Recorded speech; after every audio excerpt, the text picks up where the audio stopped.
I fucked up. I didn't fuck up. Oh dear. No, I didn't. No, you fucked up.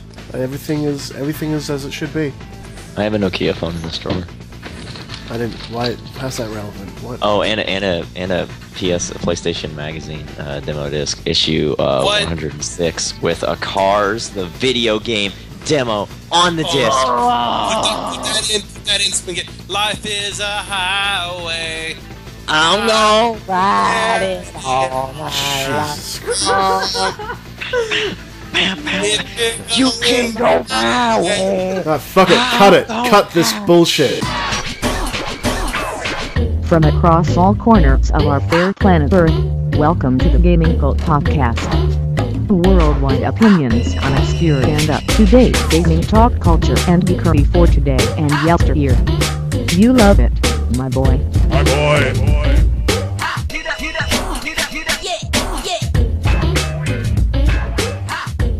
There's like a fucking weird stain on the fucking back of this disc. I don't know what the fuck it is. Put it in your thing. No, I can't. It Taste can't. it. Lick it. fuck- It's fine. Yeah. No. It's safe. This is Don't from worry. this is from 2005. Just put your No. face up to it and go min min min min min min min min min. And then what else is in here? Ruby, that's how you kiss. If you didn't know. Oh, okay. Min min min min min. I've been doing it wrong all this time. See, I've been spitting on them, but obviously that doesn't Oh, work. wow. That's so weird. Because when I want to kiss people, I just kind of fucking headbutt them right in the face. Oh, That's. are we both doing it wrong? Like, legit, like, other day, Well, I no, was like, oh, you live in Australia, I live in America, so we're probably doing it the right way, and they're the fucked up ones. yeah, true. Because other day I was with a boy, and he's like, hey, honey, you fine? I'm like, I know. And so he went in to kiss, and I spat right in his face. And That sounds about right. Hello and welcome to episode 42 of the Gaming Cult Podcast. I'm your host, Jake Innes from sunny Sydney, Australia. Joining me, we have, all the way from Georgia, USA, the last Cody. Cody Brown, how are you? I just found a pair of glasses in this drawer that I've had from when I was 6 years old, and they're officially Nintendo licensed glasses. What? They have a Nintendo logo right on the side. Are they prescription? Yeah, they're prescription glasses. What the fuck? I remember there was actually a section of like Nintendo branded glasses, and there actually was a pair of like Nintendo 64 glasses with a little Nintendo 64 logo like in between the two lenses. Wow! But I have this pair, and it's just a normal pair of glasses, except it's got the Nintendo logo on the side. You should keep those and get so much pussy. Oh yeah, these things are like so fucking tiny because they're from 6 years old. Cody, I have to introduce everyone else. Talk about your fucking Nintendo goggles later. Fine, Jesus, fuck. Joining us also from Sydney, Australia. It's been a little while. We've got Ruby Innes in the house. hello! Ruby, my sweet sister, how are you? I am very good. I was writing an essay just before this, and now I'm not. You wrote to your essay? An essay. You said, hey, essay? Hey, essay. Hey, yo, Ese, don't you know I'm loco? Cool. Shouts out to all our Hispanic listeners and Latino listeners. Also joining us, it's been a little while as well, we got Ryan Reed in the house. Dr. Ryan, how you doing? I'm good. Right now, I'm cataloging all of my Game Boy Advance videos, mint in box by alphabetical. I have Dragon Ball Z, and then, of course, then we've got Nickelodeon All Growed Up Volume 1. 2 episodes, Coupe de Ville and Susie Sings the Blues, still in wrapper. Thank you very much. Jeez. That's right, they used to put out, like, videos on GBA cartridges, and they'd be super low bitrate. You Yeah. can buy all of Shrek 2. Yeah, on 3 VA cartridge. separate V8. Like to watch the entire movie, you have to swap cartridges. Fights. Yeah, and also Shark Tale's on there in the same manner. So Hell yeah. entire- That, So you get the full movie experience. Like, you have to Yeah. change Yeah, in the 40p on a 2-inch screen. I still all I have left of those is I have the one volume of Dragon Ball GT on Game Boy Advance video. it all just sounds like a Skype call gone wrong. Oh yeah, and it like That's- it's fucking less than 240p. That's the best crazy. way to hear Goku. 144 up in this bitch.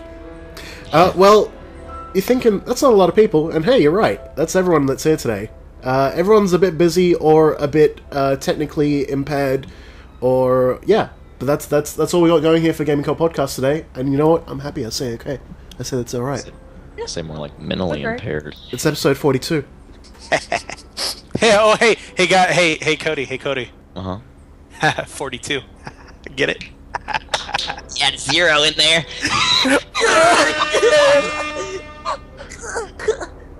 Thanks, guys. Thanks very God, much. that was a sick meme, guys. I love memes. I love memes. I love memes. I fucking love memes. I fucking love memes. I fucking love them.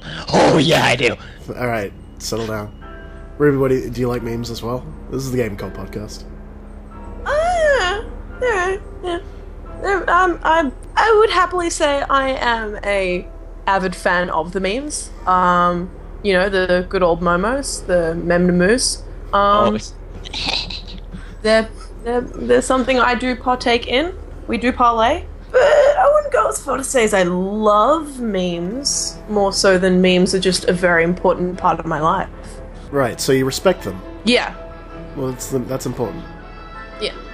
Ryan, do you like video games? I love video games. Thank you. Fuck you. Whoa.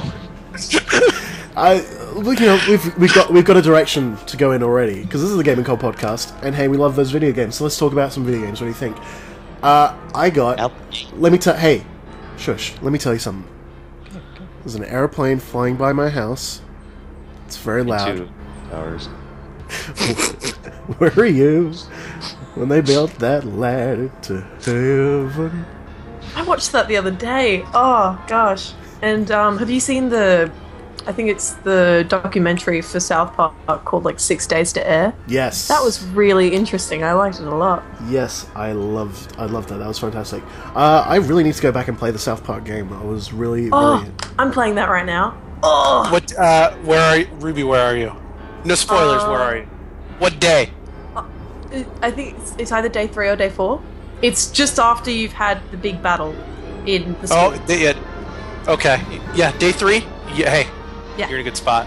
Oh, cool. It's so good.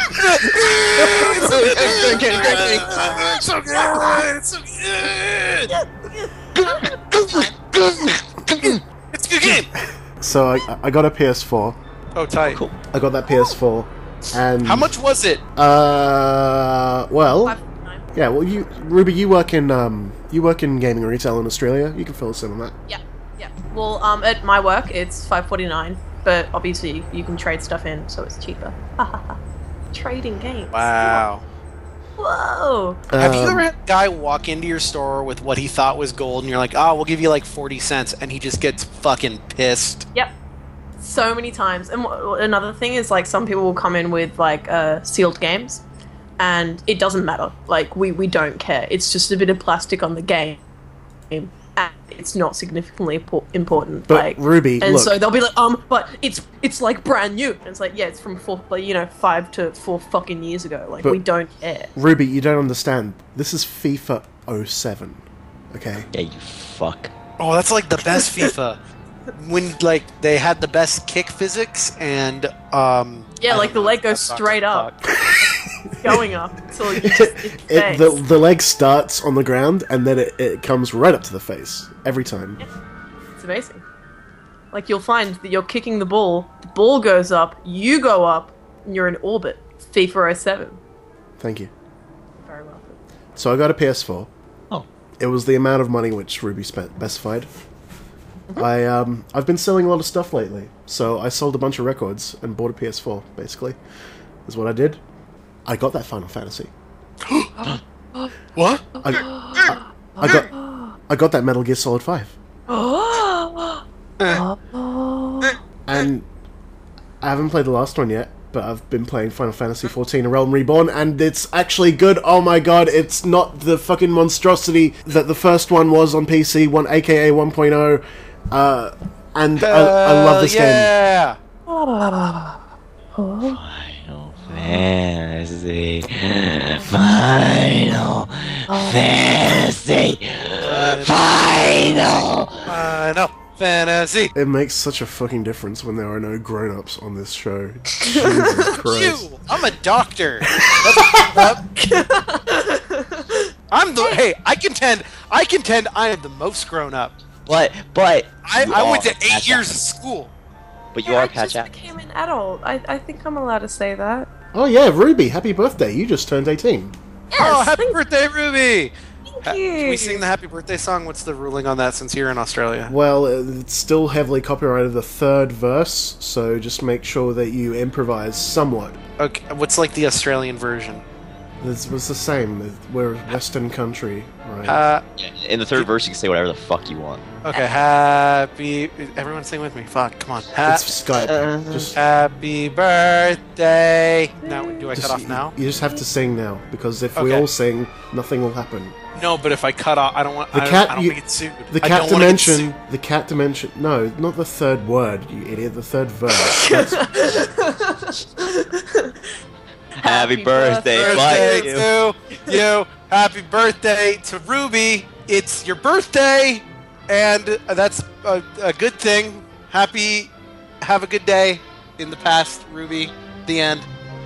That was the song. Thank you. Thank you, Dr. Ryan. You've cured me of all my cry. so I've been playing Final Fantasy, Great. and Cody has been helping me a lot because this is my first MMO that I've ever played. Well, not that I've ever played. I played World of Warcraft in its very early days to give it a go, and it wasn't for me. I couldn't get my head around it. But Cody is teaching me how to play an MMO, and it happens to be with one of the best MMOs ever, in your opinion? Yeah, it's my favorite MMO ever. I'd say, like, honestly, I loved WoW in its prime, but I feel like right now I love this game more, and this game is still like in vanilla. So like to see where it goes in the next few years is gonna be nuts. It is really good. Like, I will say straight up, anyone should get a PS4, or if you've got a super, super powerful PC, Final Fantasy XIV Realm Reborn. Or a PS3. Or a PS3. Yeah, don't You play can it play a on- PS3. It just doesn't. No, hey, some people can't afford like a big expensive PC. Some people can't afford PS4, but they Yeah, whoa, still Jake. want to play that Final Fantasy, so they can get that Final Fantasy on PlayStation 1%. 3 and play with people on PlayStation 4 and PC at the same time. And that does work. Crazy. But I tell you yeah, what, yeah. the first proper next-gen experience I've had so far, and I've got the Xbox One, I've got the PS4, the first proper, what I feel like has been the next-gen experience that I've had, has been with this game on PS4. It looks so beautiful. It runs at 60 frames per second all the time, and it's the crispest, most beautiful game I've ever seen. First next-gen experience for me. Journey to the realm of Hydaelyn on the continent of Eorzea, where you can experience adventure in such places as the Black Shroud and the hills of Ul'dah. It's great. Buy the game. And join the official gaming cult, Bree Company, in the game.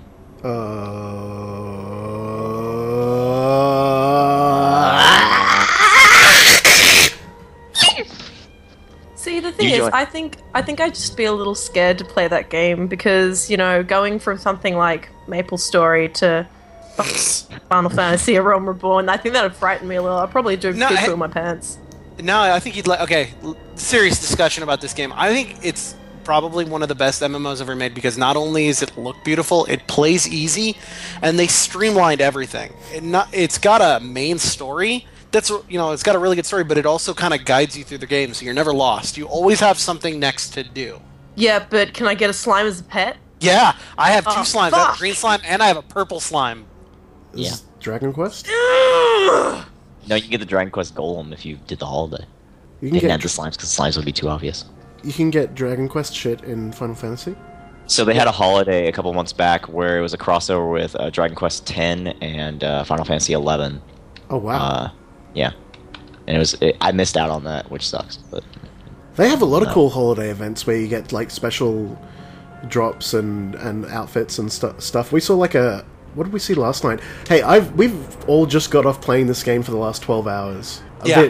Like Cody has basically just marathoned me up to level 15 so I can start exploring the rest of the world, which I really appreciate. And he's really helped me learn how to like the language of the MMO and how to play it and what not to do, what not to do. It's such a different kind of game to play. And a lot of you are thinking out there, oh, Jake, well, duh, it's like fucking 2014 and you're talking about your first MMO you've ever played.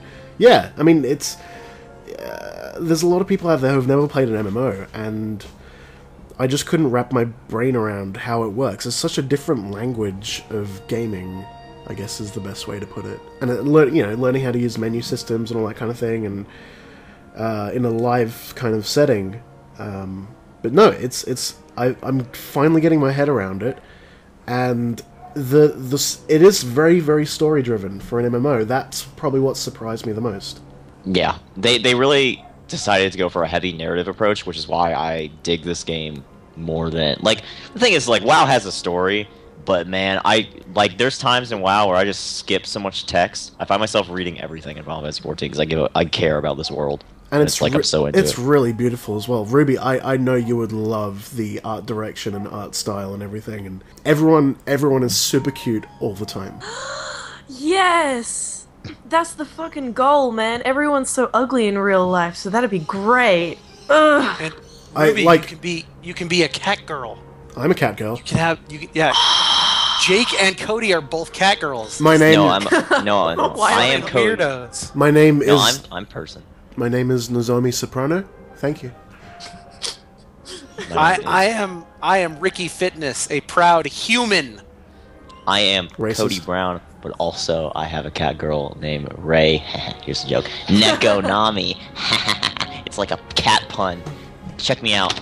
I'll hook you up on good names. Message me, and I'll make good cat puns. Cody, I don't get it. Can you explain the joke? Listen. Here's how it goes. So you know Ray Ayanami from the anime Neon Genesis Evangelion Jellion. Yeah. And so then you take that cartoon character and you put it in Final Fantasy. It's not a cartoon, Cody. Of all people, I thought you would understand this. And you make it a cat girl, but then you can't get the name Rei Ayanami, so you make a cat joke and replace the Aya with a Neko. And then you get right. Boy, I tell you what, you could name anything that you'd like. I tell you what, I'm a big Final Fantasy player. I'm gonna get on a chucka-boat and ride it through the woods.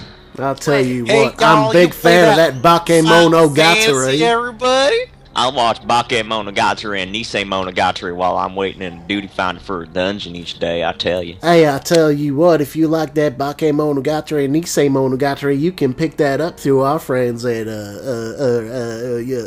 Hanabi.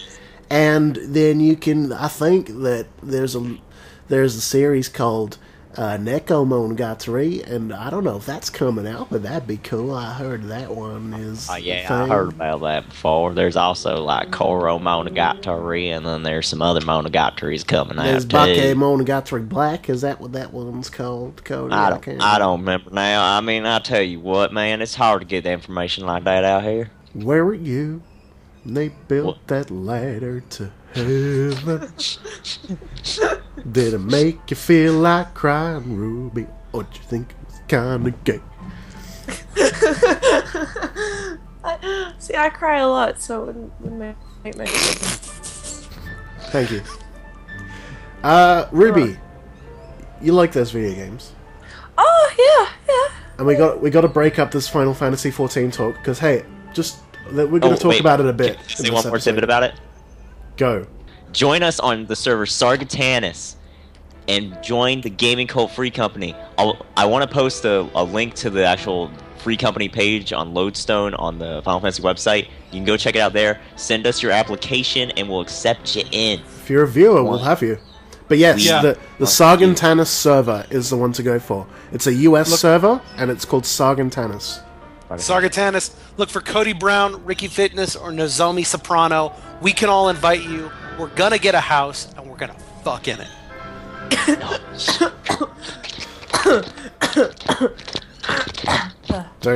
Don't make that noise. Why not? Listen, I'm just inviting people in. We're fostering brotherhood and sisterhood. To our happy home. Yeah. Ruby, you got to play this game. I mean, you have to play this game. You have to play it after the first I've got a PS3 copy that I can give you. I just realized I've bought every single version of this goddamn game. I pre-ordered and bought the special edition of the first PC version, also affectionately known as 1.0. I bought the PS3 special edition, which came with a big art book and soundtrack and etc. etc. I didn't even open that. Because I was fucking lazy, and these boys hated me for it all that time. And then I got the regular version on PS4. Ah. Yeah, just give Ruby the PS3 one, and Ruby, if you start playing, I will buy you a slime pet. So day one, you can Yay! have a little slime boy. I'm not sure if I'll be able to play it anytime soon, though, because I have exams and HSC and everything. Oh yes. Sorry, HSC is like it's like SATs, I guess, for you guys. Oh, That's those are right. useless. Don't take those. Oh, okay, maybe not SATs. It's like It's the end of high school exams, basically. Yeah, Yeah. fuck all that shit. Yeah, just Drop out now. be a doctor, Ruby. Let me tell you right now. Like this school's fucking not loser. worth it. Drop the fuck out. Dr. Ryan. Ruby, my sister, I love you so much. I urge you not to take this advice. yeah. Oh man. How's it all going? It's alright. I mean, as I said before, I do cry a lot, and so that's taken Takes the edge its off. toll. You know, I cry at home, I cry at school, sometimes I'll even cry on the bus. It's quite a normal process for me. Gets out all my, stress. Well, it takes a lot of energy from me as well. But I'd rather have, moist tear ducts than dry, because it's just a lot easier on me as a person. Absolutely. Other than that, it's been okay. I got my marks back for a few things, and they weren't actually that terrific. But it just means I need to work harder and do a thing. So a thing I will do, and it'll be great. You know what, my sister, I love you so much. I say you keep at it, and you'll get through it, and you'll just work harder, better, faster, stronger. And I Shit, you think stole my recommendation. we need to. Oh, shit. So I say in words of encouragement to our dear Ruby, we should give a collective What do you say, Ryan? Because we did that last time you were here. Yes, we did that the last time. Let's do it again. Everybody, please take a calm, centering breath. Repeat after me.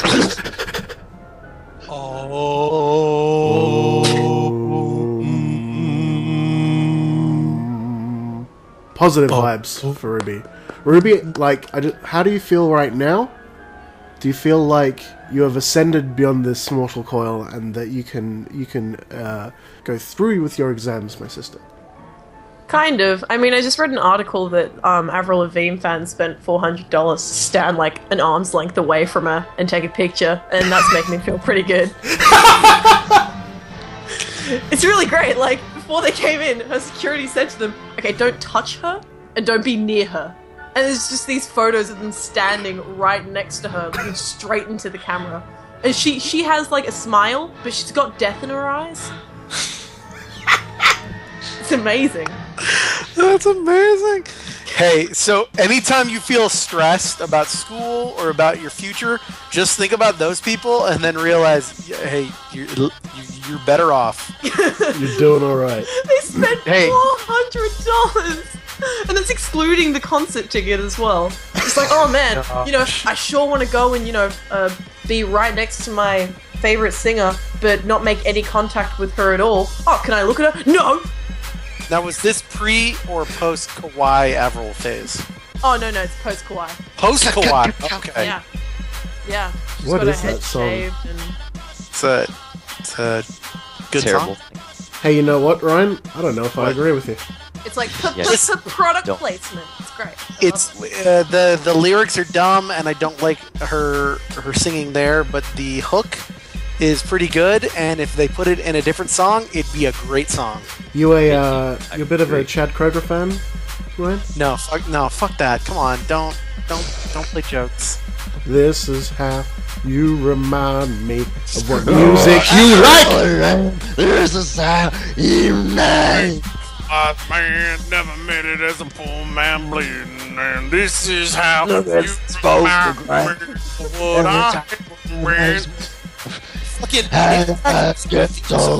Like, the thing is, what I love about the Hello Kitty video is that there's one part where I think it's just music playing over, and she's like, you know, she's smiling and she's waving, but you can't actually see anybody she's waving to. So when I watch it, I just imagine Avril Lavigne on a big float waving at an empty street. Oh man, yeah, no, It makes it 5 times better. that's a great way to look at it. Shuts up. And then Photograph is playing from the float. Look at this photograph. Eyes get so red. And then Hero starts playing from like the mountaintop. I need a hero to save us. I'm not No. And Nickelback they- sucks, but that's a good song because that's from Spider-Man. Spider-Man. It's also got the lead singer from Saliva. They're together, and it's about, you know, Peter Parker being a hero that's got to save the planet. I saw that new fucking Spider-Man movie, and it is a piece of shit, by the way. Well, it's because it didn't have Hero in it. It's so bad. Look Yeah, at this photograph. Gaming Cult's gonna make you laugh. Thank you. Email gamingcult@jake.com and tell him your favorite. That's not our email address, right? Yes, it is. Tell him your favorite Nickelback song. Also include a link to a YouTube video and or an anime music video using that song. Thank you very much. Like an No, only AMV? anime music videos. Yes. An AMV? Only. GamingCultPodcast@gmail.com. Go for it. Fuck Gaming it, Cult why not? Podcast official AMV contest. Make a Nickelback AMV and send it to us. Best Nickelback AMV that you send to Jake, and there will be a prize. Yeah, there will be a I'm announcing this right now. This is legitimate. Make an AMV using Nickelback. Upload it to YouTube. Call it Nickelback AMV for Gaming Cult, and the best one will get a prize. I'll supply the prize. Well, not Wait. I'll supply the prize. This You is have fine. time. We're doing this. This is a thing that we're actually doing. Jake, we're doing this and make this official. That's announced. We'll see you in a month. Thank you very much. Ryan Reed 2014. So that was episode 42 of the Gaming Cult Podcast. Goodbye. We'll see you next time. Oh wait, no, we were going to talk about video games. Ruby, what do you like video games, and what video games have you been playing? I do like video games. They are quite alright. Recently, it's been Stick of Truth because it's very fun and it's kind of. I think I like it because it's just kind of like a traditional sort of RPG thing. Yeah, And- it's a bit like Paper Mario, actually. Yeah, Or Mario and Luigi Superstar Saga. Yeah, yeah. and at the same time, you got to make your own character, and I really like that because I like character customization. I do like it a lot. It's probably why I play so much Maple Story. And up? do not laugh classic. at me, please. I have like a whole bunch of different characters. I think my main one is Demon Slayer, though. Oh no, I meant in South Park, not. No, but Maple Whatever the Story is fuck more that important was. right now. So What is I Maple like- Story? Maple Story is an MMO. I'm pretty sure it was made in Korea, maybe. I think. Yeah. I like the art style of it. It's cool. And yeah, it's like a pixel sort of MMO, and it's like a side scroller, and you can choose from a whole bunch of different classes. And it's lots of fun, and it's very cutesy and fun, and I like it a lot. Ruby, do you have a Gaia Online account? No, No. Take that as a no. no. This is me. Check me. Go find me out. Go find me on Gaia Online, my 2003 account. I love anime. Probably have a post on there about how much I love anime now. Hey, Cody, you can't say fucking shit because we got married in Mabinogi. Yeah, we did. I used to love Mabinogi. Shouts out to Palom, we still owe her $60,000. Absolutely not. We're not. What? What? Wait, whoa, what? No. You have to Shit. explain yourself. God, now I need backstory. This is something from like 2012 now, so this is like really old shit. But Yeah. Palom You're not Palom real. got us married in Mabinogi, and it was on a very, very early Ice Cream Stories stream, and that was a lot of fun. But And then we got post on Facebook, and Yeah, we got I just we got searched Facebook up married. breakup quotes, and I just posted like 10 of them. I remember that. You listen to a lot of like real depressing songs, like Oh, I Torn, posted like Natalie like Evanescence and stuff, and it was like one. Look And at then even this the people who made a great video photograph. that took down made me Nothing's sad. right, I'm torn. You're a little late. I'm already torn. That's a great song. Check it out.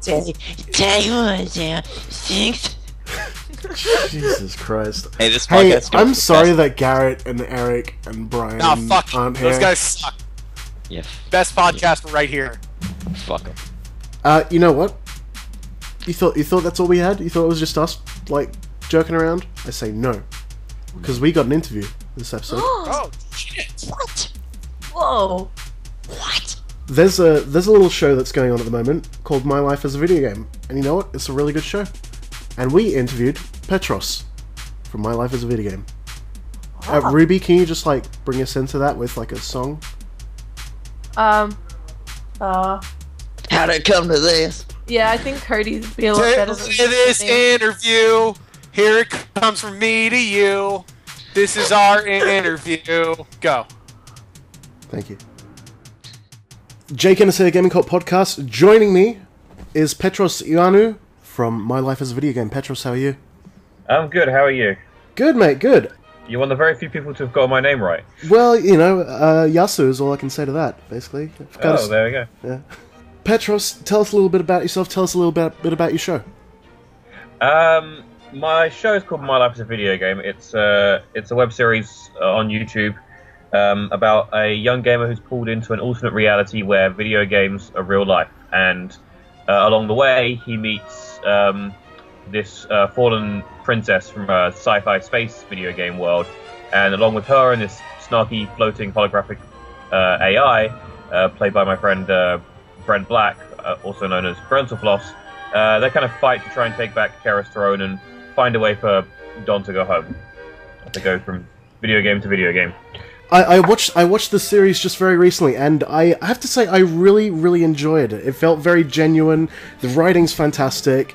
Like it didn't really feel phoned in. A lot of video game kind of parody and humor kind of stuff. You feel like it's really forced, and it's really like the joke is the video game, and they have to every little point, every little detail of the humor has to be reinforced constantly over and over again. But I feel like your writing and the way that you approach everything with the show is it's all very organic and very it flows very well and doesn't feel forced. I like it a lot. Thanks. I tried with the writing to make it more of a story-driven thing. My background in writing is like narrative content and stuff like that, rather than doing short films. I got my master's in screenwriting, and I studied film, like film writing specifically. So, like, I think doing that, I really wanted something that told a story. It wasn't just a series of jokes that had like interesting characters and a bit of heart to it, rather than just funny. Absolutely, man. It really comes across in the show. It's very clever. It's got quite a production value to it as well. I was quite, you know, it was a great thing to see that it had such a high production value for what it is. How did everything come about with the production company that you run? Leon, is it Leon Films? Yeah, Leon Films. Yeah. Well, it's actually our first production that we're producing, but not definitely not our last. We've got actually another two in the works right now. Fantastic. Most likely one will come before the other. But actually, no, that's definitely going to happen. But you know what I mean. Yeah, absolutely. But yeah, where did the idea start for the actual series itself, and what sort of drove that? And just give us a bit of background on the show itself. Well, interestingly enough, the series actually started when I was at film school. We were told to film a web series pilot, and we filmed a pilot for My Life is a Video Game, was the original name for it. Right. And it was originally going to be like a review show that had some like in video game segments. And after a while, I sort of I looked at it and I thought to myself, you know, I would like to turn this and make it something more interesting. And so I decided to rip off Captain and the Game Master. No, Shuts no, up. I basically, it slowly evolved, and Brent and I got to talking about the series, and like what we would want to make the actual series like represent in the long run. I wrote the scripts out. He had a read of it. He wanted to be a part of it as well. Like after I asked him, and slowly, like I think it was when I went to VidCon in 2012 that really kind of like I was like, okay, I really want to make this series now. I want to make it because I started to really realize that internet storytelling was becoming, like TV was becoming like just as popular, if not more popular than regular TV at this point, and I could see where the winds were changing, kind of thing. And new media, man. It's all about new media. Yeah, exactly. I really liked how you incorporated Brentalfloss into the whole show as well. Like, because I'm sure that I don't want to speak for Brent because I don't personally know Brent, but like everyone knows him as the guy that sings the video games all the time, and he must feel like that. That's what everyone knows before. So it's a good thing that he's not being sort of typecast in this thing in this way, and he's actually just got a nice sort of funny role, and it works really well on the show. Yeah. I mean, we took a little bit of the Brentalfloss personality and put it into Menu, like the sort of like the very snide, sarcastic part of it. But it's a whole new character, and like Brent got his I think either his bachelor's or his master's in acting itself, rather than or one of them was musical theatre, one of them was acting. And he was kind of like when he first did this, kind of like finally a chance to use that, So and although he's always been much more of the musical guy, he's a very talented actor, like in not just the comedic ways. I mean, there's some stuff, especially in some upcoming episodes, that is very deep for a floating head. Excellent, yeah. A lot of creative people, they'll try a lot of different things at once, and then one thing that might be even a side project for them. Again, not speaking for Brent, but just for a lot of creative people in general who have made things that have become really big or gone viral or whatever. It might just be one thing that they try out of 6 that makes it really big, and all of a sudden they're making that one thing that they tried once for years on end, and it's like, well, I've got all this other kind of ability as well, and like it's nice to give a platform to people to try out their other kind of avenues creatively. It's really interesting, the YouTube space specifically, and I'm currently partnered with Collective Digital Studios, who represent a lot of quite big YouTubers, and a lot of them, they're kind of just willing to do collaborations and stuff like that if you speak to them, because a lot of them want to get into acting, and like I know that a lot of vloggers out there are like prank artists and stuff like that. I'm not going to name too many names at the moment, but they're interested in doing stuff that's beyond what they normally do, and kind of vice versa. Like, I mean, I love doing what I do. I mean, I'm originally a writer that became an actor as well, but like I at some point would love to just like do a random short that just had explosions in it for no apparent reason. Like this, it's sometimes just like it's all about branching out, and like especially with new media being the way it is, you can do so much more on here than you can on TV. Like, you couldn't just release a single short on TV. Really, TV's model didn't work that way. Whereas the internet is, you can kind of do anything on there. You can make it any length you want. And there is not a single one of our episodes that has the same running time as the other. We can keep them around the same time, but our shortest episode is our first one, which is 7 minutes 2 seconds, I believe, and our longest is 13 minutes 10 seconds, which is the 6th episode. Yeah, traditional media formats are very they're tried and tested for the whole infrastructure that they work on, and but yeah, new media is king right now, man. Absolutely. Yeah, and I'd say this is because the way we designed the show was that we have Don and Kara and Menu and all the characters going from different video game world to different video game world. We designed 3 sort of TV length episodes, and then split them up into webisodes, basically. And we call those TV episodes the arcs, like the story arcs, basically. So we have the first person shooter arc, which is based on Call of Duty and Battlefield and Medal of Honor and those sorts of games. And then we have. I really liked the Sarge character in that arc. I thought he was quite funny. Yes, Ian, like the second he came into audition for a completely different role, and it was like, nope, you're playing this role. Very good. Right. No, I like it when he breaks down. It's genuinely very funny. He's a genuinely great guy, and like one of the nicest guys you'll ever meet. Like really, like giant teddy bear, really. and the next arc is based on side-scrolling beat-em-ups like Double Dragon and Streets of Rage and Final Fight and like very 80s arcade kind of thing, and we play into that as well. And then we've got our final one that's coming up. It's like Space Combat, so that's based mostly on Wing Commander and like the upcoming game Star Citizen, which some of our production team actually works on some of their behind-the-scenes stuff actually. Oh wow! Did you get Mark Hamill in for it? No, unfortunately not Mark Hamill. No Hamill confirmation. Oh man! But I did give a flyer to Chris Roberts, who created the series, so that's always a plus. Fantastic. Yeah, the Double Dragon arc or beat 'em up arc, I really enjoyed that as well. Like just just visually and just aesthetically, you got the look just right for it. And just at the very end of that arc, when they start talking about quantum physics, I thought that was very funny. Yeah, that was something that was originally just supposed to be like we did a lot of test shots beforehand, and like when we were doing it, we've got this thing that's only going to appear on the Blu-ray, which is Blu-ray and DVD, which is basically going to be the character of Big Adam from those ones. We've got this behind the scenes little shot with Big Adam sitting on his throne with Dominatrix like sort of like standing by his shoulder. And he's talking about it's called Big Adam Sex Tips.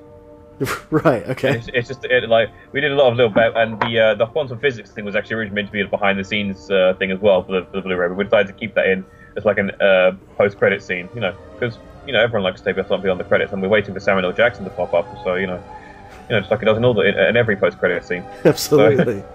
So, he's gonna tell you about the initiative. Yeah. Yeah, exactly. I'm waiting for him to invite Donna Menu into the Avengers initiative. So there you go. But yeah, like we tried aesthetically to make each arc unique. So first-person shooter has a lot of stuff set in a first-person perspective, and is very how do I put this? Very shaky cam. It's a lot of handheld, run and gun kind of stuff. So and a bit like saturated, not very colourful, like the games and like movies similar to those games are. So it's kind of a bit of blending the aesthetics of the game and and like movies similar to it. So every enemy NPC stereotype in one. Yeah, both like it's the Nazis, the communists, and the terrorists all coming after the United Freedom Alliance. Like, we didn't even bother calling it America or Britain or like NATO or anything. It's just United Freedom Alliance. Yep, exactly. I wanted to take it just to that extreme, and like the same happens with the beat 'em up one. Is that we shot it almost like a sitcom a lot of the time, like always from like one side angle, never really crossing that like line. So it was like it felt very almost like a sitcom at times, like very 80s, and at the same time very sort of very bright. You definitely let the characters sort of hop on a bit, which I enjoy. It's not just point A to point B storytelling all the time. You kind of leave. You'll let the characters sort of just shoot the shit for a bit, which is nice. I appreciate that. Yeah, I think it gives like you got to give characters time to breathe sometimes, and like although it's not always been traditional for like web media, it's like that's what TV's done, and there is like sometimes I think that a problem the web has is that they're trying too hard to get people's attention, and not at times trying not hard enough to like tell a cohesive story where the characters get to develop, and you get more out of them than just funny one-liners, Yeah, absolutely, man. I mean, we live in a postmodern world now where everyone's self-aware and ironic. You have to let things breathe now, otherwise it's just going to feel like it's from 20 years ago, you know what I mean? Exactly, yeah. And it's that's what we tried to do, so... You pulled it off very well, and we're really excited to see what you'll do with the show next. You've got as you're saying, your Wing Commander arc. Are you looking for a second series after that, or where are you looking at taking the show? I want to try and do a second season next year. Like I'm going to be taking a short break from it while I write the second season. I kind of had the second and first seasons already planned in my head as I like even before I did the first season. So the first season was very much a testing ground for. Using 3 completely different genres to tell 3 completely different stories, and really try and do really much testing ground, introducing characters, introducing the story a little bit, and then I think season 2, if and when we do it, will be really taking it into that overdrive. Kind of like if any of your listeners or if you ever watched Buffy the Vampire Slayer. We've definitely got a lot of the gaming cult viewers out there that are big Buffy fans. Yeah, I've never really gotten personally. I've never gotten amongst Joss Whedon's work like at all. And people be like, "Oh well, you've got to watch Firefly." Do I? Do I really? I don't know. I don't know. Honestly, you don't. Like Firefly's overrated. It really is. Yeah, come at me, bro. You know, so it's overrated. It's like it got half a decent season. It was like. The movie is very good. Serenity, the movie is very good. People just hold that series up. Fantastic pilot with a decent series. Like it. I don't know. I know why people. I honestly, I don't get the love behind it. I think a lot of people love it without having watched it. Is a funny thing. People hold it up on this high throne. They just love. I don't know. They've drunk the Joss Whedon Kool-Aid. I guess so. I mean, Buffy is my favorite series of all time. So shouts out. Yeah. Did you get him on? Did he get amongst Angel as well? Or? Oh, I loved Angel. Angel is like it's a fantastic show. It's I vary between which is my favorite, and right now I'm leaning more towards Buffy because I've watched that more recently. Yeah, I've watched both series like 3 or 4 times through each. So it's a style that I never got amongst, but you just cannot deny Joss Whedon's like unique kind of writing and approach to storytelling. He has his own thing going for sure. Yeah, absolutely, and that's kind of like Buffy had its kind of like introductory season where it introduced all the characters and it introduced like the setup of the world and like the rules of the world and stuff like that. And then its second season was where it really like kicked things up a notch. And like many people argue the second season is actually the best of all of them. Like it's got a lot of really good. It introduces like the character of Spike and Angel's like darker history and stuff like that, and like what happens to him. And that's kind of like what we want to do with our show. Like our first season introduces the characters, introduces the world, and if you enjoy that, hopefully we'll get to do the second season, which will be even bigger. Like the plan is to make it almost twice as long as the first one, and really like include like a lot more, some more mainstream stuff. Like I would hope to include like platformer and RPG in that one as well. So fantastic. Which RPG is one I am absolutely dying to do. Now, Petrus, I did a little bit of my research, and we love those video games. I saw something that you were involved in called Final Fantasy Zero. Oh yes, that was a long time ago. Actually, it seems like another life at this point. We want to hear about your history. Can you tell us a little bit about that project? All right, it actually started when I was about 17, and I should have been studying for my exams. And I basically decided to make a Final Fantasy fan game using RPG Maker.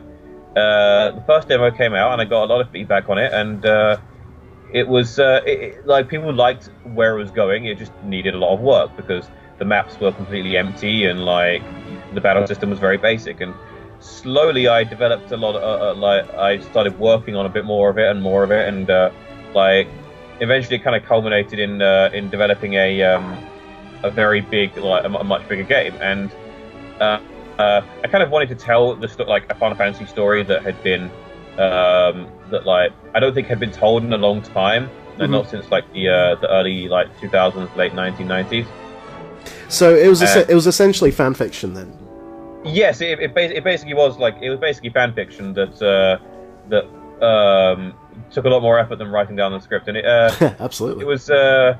I tried to make it, tried to like very much inspired by Final Fantasy. I think from that, you could kind of see like where I wanted to tell stories. And eventually, after been doing it for a number of years by myself, I realized that like it was getting too tiring, and it was not really what I wanted to do right now.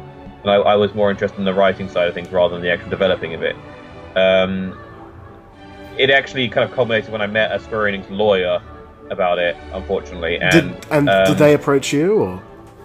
Actually, it was very random because it had nothing to do with Final Fantasy Zero. It just happened to be at a pitch festival when I was pitching a screenplay that I actually won an award for at a film festival. There's a screenplay called Red Sun, and I was pitching it around at a film festival, and one of the people I was pitching it to ran his own like mini production company, kind of like I do now. He handed me his card, and it said Square Enix on it, and he worked in their legal department. I was like, oh, okay. probably shouldn't be telling you this, but I was actually developing a Final Fantasy fan game for a number of years. And he was kind of like, and he was kind of like, it sounds really cool, but you know, the truth is that if it did ever come out, like, they have to protect their IP, and I'm sure that if like if the situation reversed, you'd probably be doing the same. And I'm like, yeah, probably would be. That's the truth. I mean, I'm fine with fan fiction as long as it doesn't hurt me, and like, but they've got to protect their IP at the end of the day. And I intend to make that game eventually, because I think I had a lot of really good ideas for it in terms of like game mechanics and story ideas. But I think I'll fold them over into an original RPG eventually one day. Yeah, well, that's the thing. You can you take all the things you've taken from the past, and you pick little bits, and you take what works, and you put them all into one big sort of hybrid thing that works, and it's original. It's good. Yeah, it'll be good. I mean, I hope that this is. You always have ideas back in the past that you wanna recycle, and I think James Cameron wrote Avatar like in 1994 or something like that, or I think Right. he must have been thinking about it for several years before then even, and it didn't actually become a movie until 2009. So, you know, there's you've really got to like never let go of your ideas and really keep them unless somebody pays you to make them, basically, or will pay you to make it. Basically, it's like never throw your ideas out. Never say this is shit. I'm never going to make this. Because there's always going to be an idea that it may be shit now, but you might recycle it later on and make it better. I think the first draft of the script I actually won the award for, Red Sun, was absolutely terrible. It was awful. I look back on it not about a month ago, and I was kind of like, wow, this is 140 pages long, and is just so much drivel and dialogue, and the final script is 113 pages long. It's significantly shorter, and it's so much more succinct, and so much more is told through the action, and it's just as you. I think as a writer, you never stop learning. Yeah, but really. That's the thing. You never know, do you? You never know what's going to hit and what's going to miss as a creative person. A lot of the time, for a lot of people, it's always what they least expect. Like the Beastie Boys, for example, they made "Fight for Your Right to Party," which was a joke song of like all the hair metal bands at the time, and then it became their most well-known hit, and it's what they got. It's what they got known for. And then after MCA died, fucking Coldplay covered it at his funeral, and it was the most horrible thing I've ever seen. Yeah, exactly. And it's I'll say this, there's no such thing as a bad idea, just a bad execution.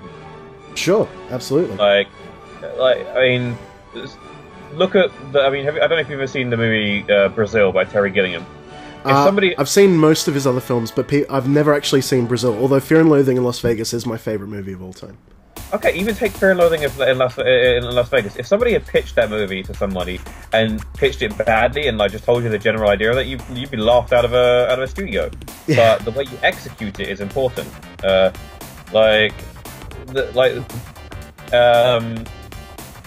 back to Jim Cameron, Avatar, the very idea of it sounds insane. You want to make a 99% CGI movie that is going to cost us about $250 million to make, is not based off an existing IP, is you're going to shoot it in 3D, which we haven't done since the 1950s, and just a bunch of stuff like that. And that's probably why it took him so long to get it made, because he had to really. It wasn't until he became, I'm James Cameron, motherfucker. Yeah, I've got lots of money, I'm going to invent new camera technology. Yeah, he invented a whole new camera technology just to make the movie, and then had two companies fund him because neither of them were willing to take the full risk on it, and eventually made it, and it became the most successful movie of all time. Yeah, $2.8 billion. I mean, that is an absurd amount of money. Even that's James Cameron money right there. Yeah, that is James Cameron money right there. It was a ridiculous idea that was executed very well. I've actually read the original script for it. It could have been executed better because his original script is actually really, really good. Right. Does it sort of belie all the Pocahontas kind of comparisons or anything? Or? Actually, it kind of actually makes it better. You get spend more time. The first first act spends a bit more time on Earth actually, when you get to see what Earth is like and how dystopian it's kind of become. It's very much Blade Runner-y. Right. And like we've used up all our resources, so we go and invade somewhere else. And But come on though, unobtainium, really? Yeah, that was a bit weird. I don't know if it was called that in the original script, but I can't remember or not now. But like, you know, the original script brought a lot more. Here's Earth, here's Pandora. It felt like the themes were a lot stronger, and it felt like it wasn't just saying, "Oh, the bad Americans, bad white people invading the not Native American people." It felt much more like this world is worth fighting for, kind of thing. Because look at what we did to our own, and look what we're trying to do to theirs, and it felt more. It didn't feel like a people doing this place. It felt much grander, and you think it maybe became a bit of design by committee kind of thing? Perhaps, yeah. I think a little bit. I think also, to be fair, the original script is a lot longer than the movie. So at the end there, you have to make cuts and stuff like that. So you know, at the end, people have said to me, "Oh, you know, Avatar's crap." It's like, I wouldn't say it's crap. It's really not. It's really not. That movie was like escapism crack to me. I loved it. Well, how about we move on from the Avatar talk? Yeah. Petros, this is the Game Cult podcast. What is your earliest video game memory? Whether that be at a friend's house, your house, console, arcade, PC, what is your earliest video game memory, Petros, from my life as a video game? Okay, my first earliest memory, I think, is it's hard to say because like I remember having an original Nintendo, the NES. Mm-hmm. But my earliest like clear memory, and it is actually honestly one of my earliest clear memories in general, was when I must have been 5 or 6 years old, and my parents pulled up outside the house on my birthday. All my friends came like surrounding. My brother was there, and they opened the trunk, and inside was my birthday present, and it was a Super Nintendo. Right. And I remember playing. I remember playing like Super Mario World and Legend and Link to the Past. I think probably not that day, but like later. It's a bit vague because I drink a lot. But well, no, it's synaptic memory, isn't it? Yeah, and and alcohol, yes. But like that's kind of like my clearest memory. Is like it's the trunk of this like car being popped open, and inside it's a box of a Super Nintendo, and I was the first of all my friends to get one. And fantastic. My brother was like insanely jealous of me, but we stayed up all day and night playing that on my birthday. Like it was really one of the most like awesome experiences of my life, and it's probably my earliest video game memory, and it's something that actually kind of made it into my show as well, a little bit like slightly different, but the character of Don, his like one of his like earliest memories is his dad buying him an original Nintendo. Absolutely. What are some of your favorite video games growing up? Well, that's interesting. I think like I was always a very big fan of the Mario series. Super Mario Brothers 3, World, sometimes 2, depending on like what mood I was in. I think my favorite game growing up overall is probably Final Fantasy VII. I'd still say that's probably my favorite game of all time. It comes like sort of joint in recently with Xenoblade Chronicles, right? For the Wii, which if you haven't played it, go find a copy now. It may cost $100, but buy it and absolutely. Play it. I've actually owned it for a year, but I've still not played it. I need to get on that seriously. I'm not gonna lie, so did I. For about it must have been maybe 6 months. I owned it. I played like the first like chapter of it, played it, and thought, wow, this is a really good game, and then stopped playing it for a while, and I started up again. And it actually is what I think part of the reason I really enjoyed Xenoblade was because it, rather like Final Fantasy VII for me when I was a kid, it took me a while to play it.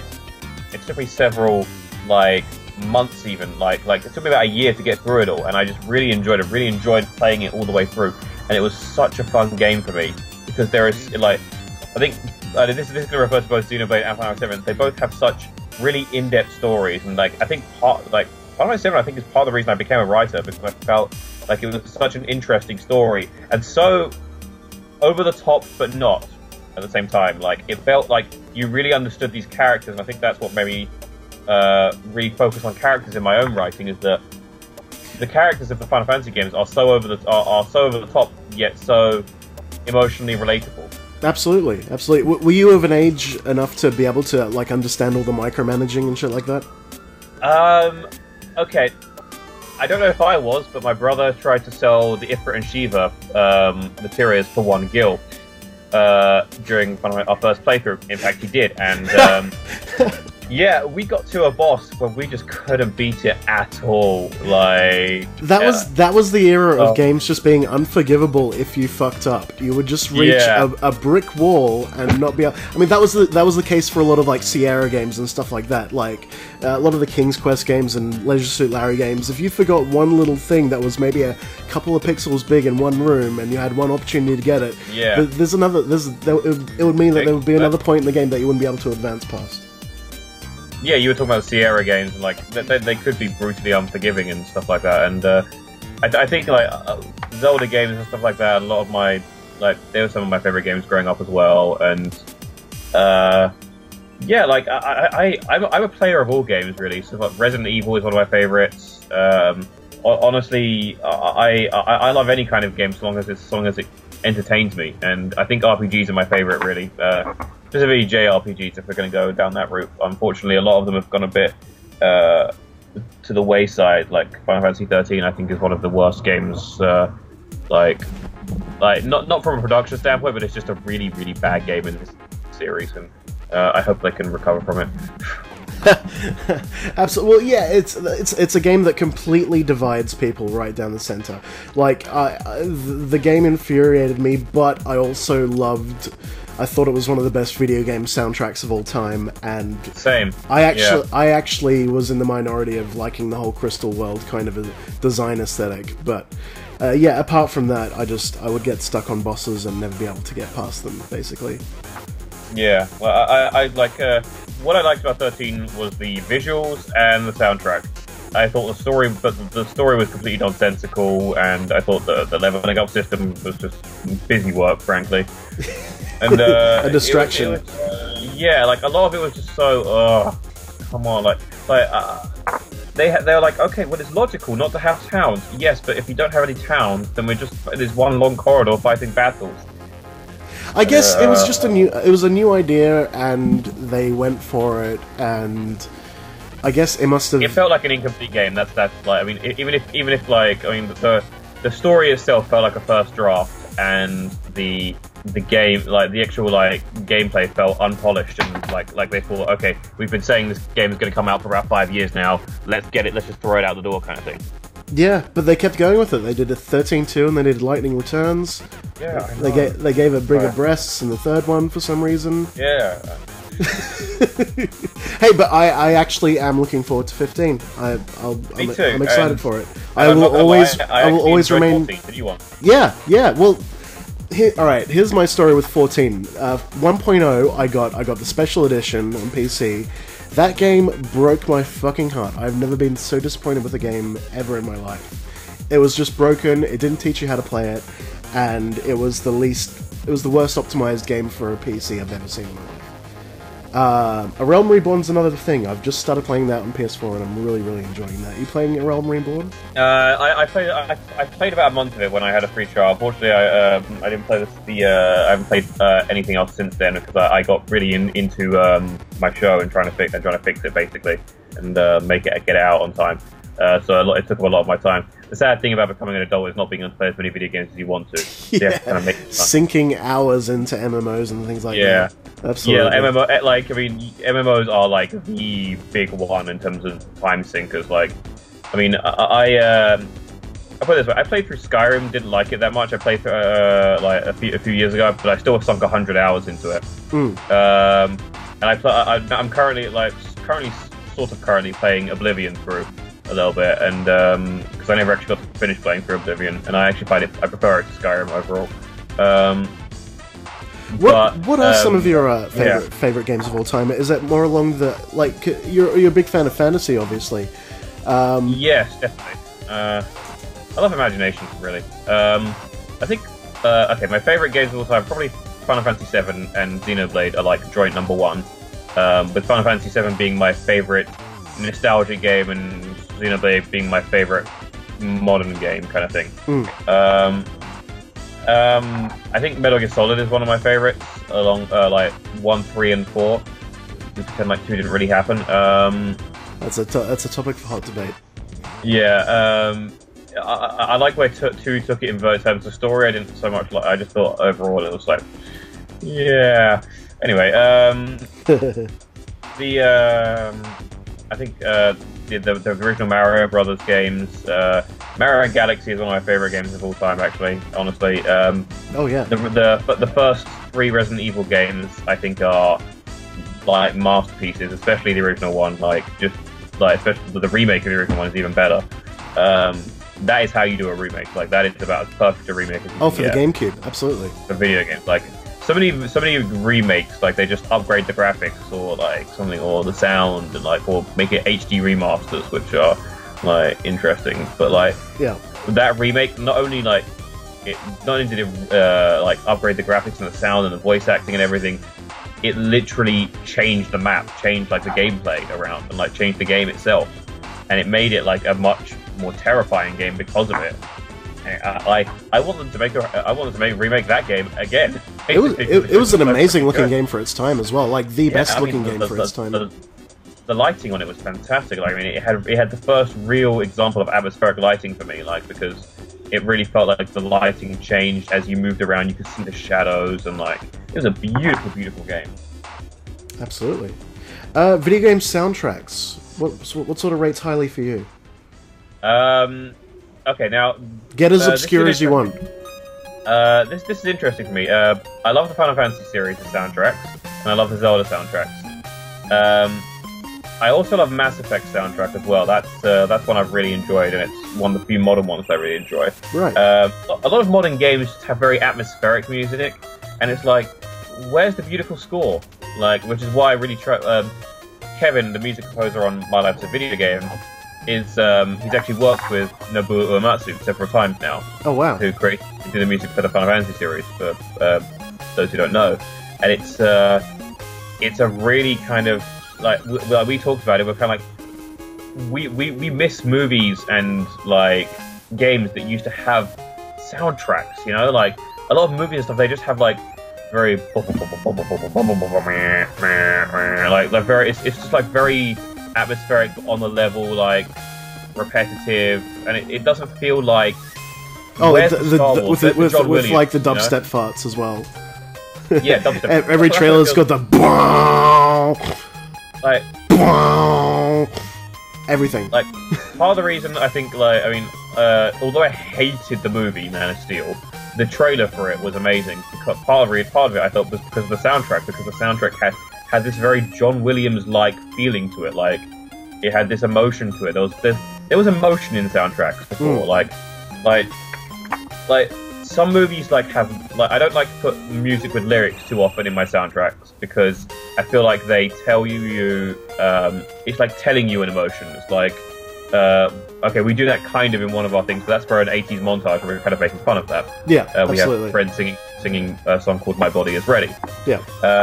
But a lot of soundtracks, like with lyrics, they tell you what to feel, whereas I like music that kind of, especially in movies, like they enhance the feeling and the emotion of the story, and that's why like games like Final Fantasy VII, movies like Star Wars, like Superman, they really like Xenoblade, like the Zelda series and the Mario series. You're absolutely right, especially Nintendo in particular with their first-party titles. They still get that right. I mean, Galaxy, the music was what... Galaxy and Mario, like, the soundtrack for Galaxy is just amazing. It's one of the most beautiful soundtracks ever created. And the Zelda series is one series that still gets it right every time. Like, absolutely.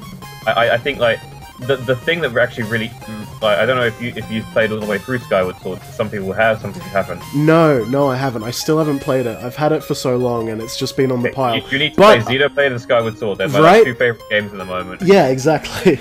But I have heard some of the soundtrack for Skyward Sword, like the Bamboo Forest kind of themes and everything, and it's really beautiful. It's a really beautiful soundtrack. Really amazing.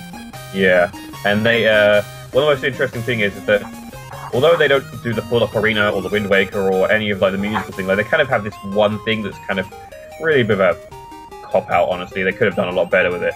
But they actually have basically an origin for the Legend of Zelda theme in the game. Right.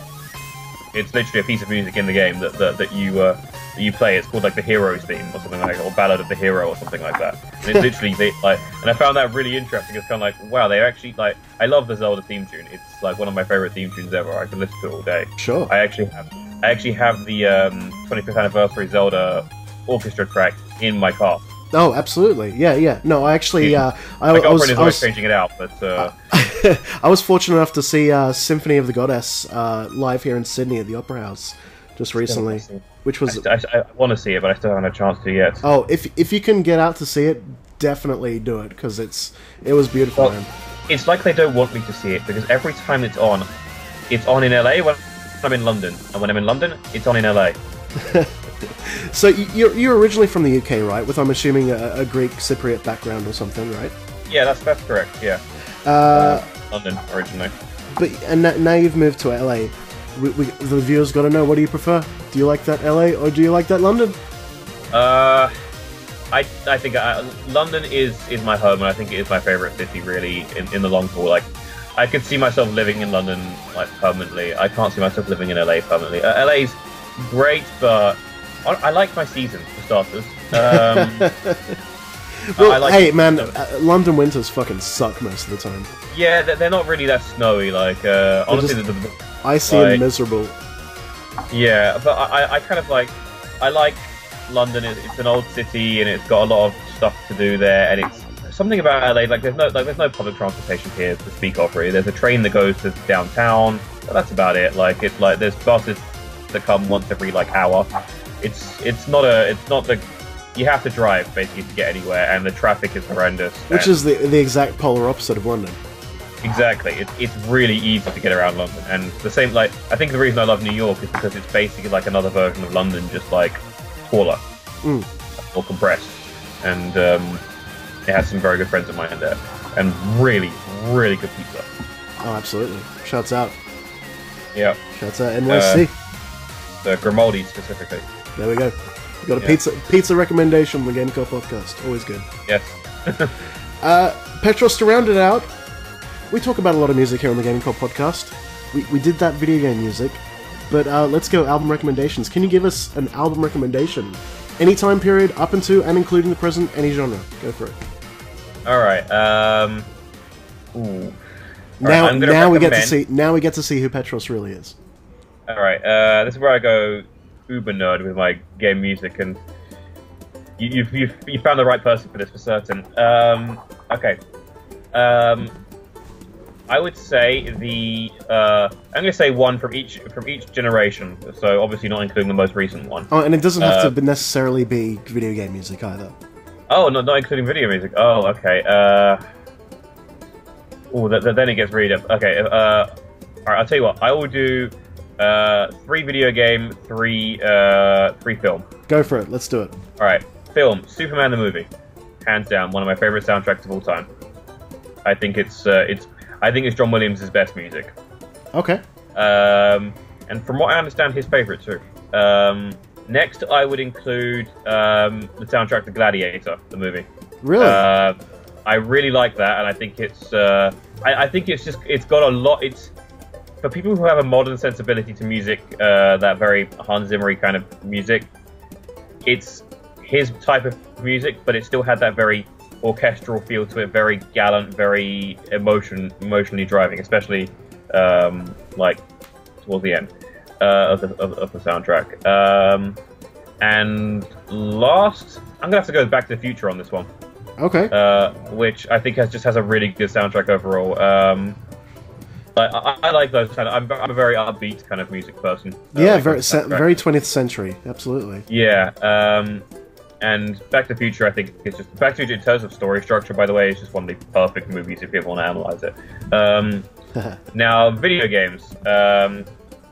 It's hard to say what my favorite Final Fantasy one is, so I'm going to go with 7 because it's my favorite game. Although 9 comes close with the soundtrack. But 7, I think, just has a lot of really memorable themes. really some beautiful music in there. Like 6 has a lot of it too, but I feel more attached to 7. I think because of the fact that I prefer the game overall. Most Brits do recommend 6 over 7 a lot of the time. I call 6 the hipster game. It's I like Final Fantasy before. Cool. Yeah. Like turning your nose up and it's like, you know what? To polygons, I say it's no a great thank you. game, but it's got more flaws than people are willing to admit. Fantastic. It like, you know, and I think it's become popular to hate 7 as well. Oh sure, sure. I mean, it hasn't aged well, but it's got its own charm to it that just stands there. Here's the funny thing: it hasn't aged well because of the spin-offs. The spin-offs and like the look at it, like everyone says, "Oh, Cloud's such an emo." Have you played the game recently? He's like the anti-emo. He's this aggressive, angry, like not like fully like realized character. He's like he's got this like he's got a personality. He's not like, oh, I don't want to do anything. That's Squall. That's the next game. He's confusing them. It's like and then like Advent Children. That's what he was like, very emo. Yeah. But like in the actual game, he's just kind of like he's not emo. He's angry and he's got like this very. He's a badass in the first half, and it's not like he's like depressed all the time. He's actually just like doesn't care about anyone. He learns to care, and he learns to care about people, and then the love of his life gets stabbed through the freaking heart. There you go. Like, of course you're gonna be pretty upset about that, you know. And it's I had that fucking spoiled for me, so I just played. I didn't play Eris once. I just let her be in the background the whole game because I already had that spoiled for me. I wish I could have had more of an attachment to Eris, but there you go. This is the endless debate. What is your other video game recommendation soundtrack wise? Soundtracks. Zelda. It's hard to say which one really because they all have such fantastic soundtracks. But in this case, I think I'm gonna go with Twilight Princess on this one because I think it's got a really cool soundtrack. Twilight Princess is a great soundtrack. Yeah, and I think Ocarina has some great tracks. And the last one, well, I would say a bit of different, but the Mass Effect soundtrack, either 1, 2, or 3, doesn't matter, they're all great. But I think my Nintendo fanboyism is going to kick in here. I'm going to go with Mario Galaxy. Go for it. Absolutely. I can literally listen to the end credits theme on repeat for days. Oh, absolutely. I would go insane, but I could... Yeah, you'd just be in a euphoric state until you reached enlightenment. Yeah, Mario Galaxy, I think it was Nintendo's first ever fully orchestrated soundtrack, and it was really beautiful, and it's a high on my recommendation list, and I love to listen to it. And finally, just to round out Petros, what have you been listening to recently, music-wise, that you can recommend? Anything you've been listening to lately? Well, because my life is basically a video game. At times, when I'm working on this show, I'm often listening to the soundtracks to the series, to the whatever genre I'm working on at the time. So, I will first of all recommend the Double Dragon Neon soundtrack, which I think is really good. Which is available on Bandcamp if you look it up. And secondly, I will do a little plug for my good friend Brent here. Philosophy, Flosphy, I think. There you go. Philosophy, you know, like philosophy but with floss. By Brent Black, aka Brent Floss, who is the co-star of my show and good friend, and I've listened to that quite a lot recently because it has some pretty badass tunes on it. There you go. Shouts out. Yep. Shouts out, Brent Floss. Also our soundtrack when it comes out. Yep. Fantastic. Petros, where can we find you on the internet? How can we watch and view that My Life as a Video Game? The best ways to find it are via our YouTube channel, which is youtube.com/LeonUnity. That's Leon Unity, Leon. That's our channel on YouTube. And otherwise, you can go to mylifeasavideogame.com. And you can find all the information there. All the episodes are up there. There's little descriptions, characters, story things, little Easter eggs if you can find them. And yeah, hope you guys can check it out and really enjoy it. There's explosions. It's a great series, viewers. Go check it out. Petros, thank you very much. Vkaristo. Thank you very much. Hi, we're the Mini Bosses. You're listening to the Gaming Cult Podcast.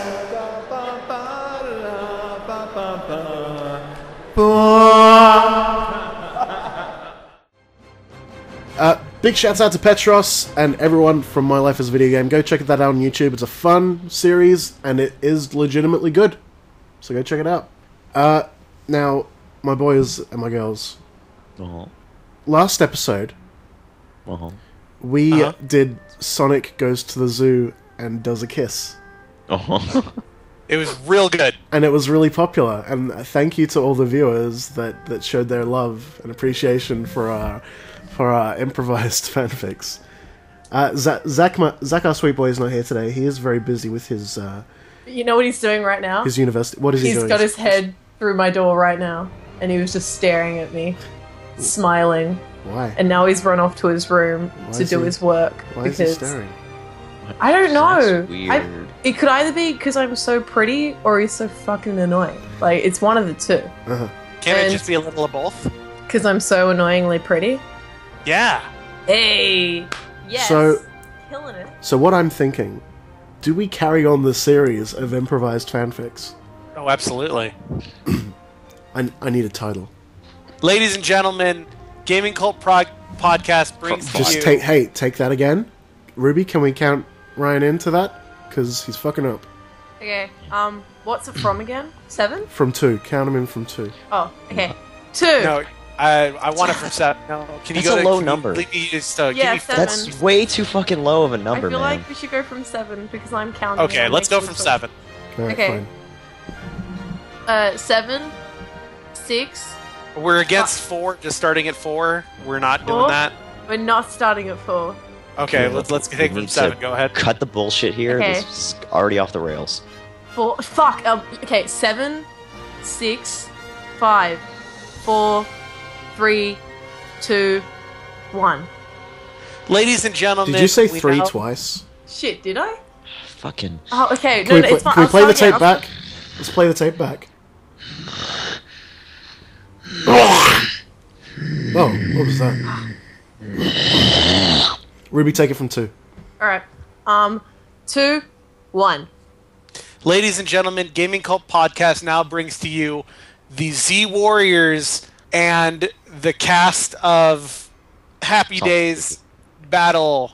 That's fucking shit. Is that what we Okay. had all that build up for? Listen. No, Who the Hey, fuck that are the Z Warriors? The was Z from word. Dragon Ball Z. From Oh, Dragon Ball Z. Dogtown and Z Boys? No, fuck. Okay, you know what? Fuck it. I'm out. You name it. Go ahead and go. Sonic goes to KB Toys. And, and take it away. I'm just Cody the Hedgehog. Sorry. No, you're not fucking Cody the Hedgehog. No more of this fucking. Okay, no. more of this Cody, bullshit. Cody is Cody. Okay, wait. I'm gonna play the narrator part. I'll do that. Cody, you're Sonic. Jake, you're Tails. I'm Tails this and- time. Ruby, you're Rogue the Bat. Oh. Or you can be Amy. It's your choice. Why does she? Why does Ruby? Hey, hang on. Why does Ruby have to be a female character? That's a good point. Huh? I apologize. Goku. Ruby, Goku. would you rather be Goku or Amy?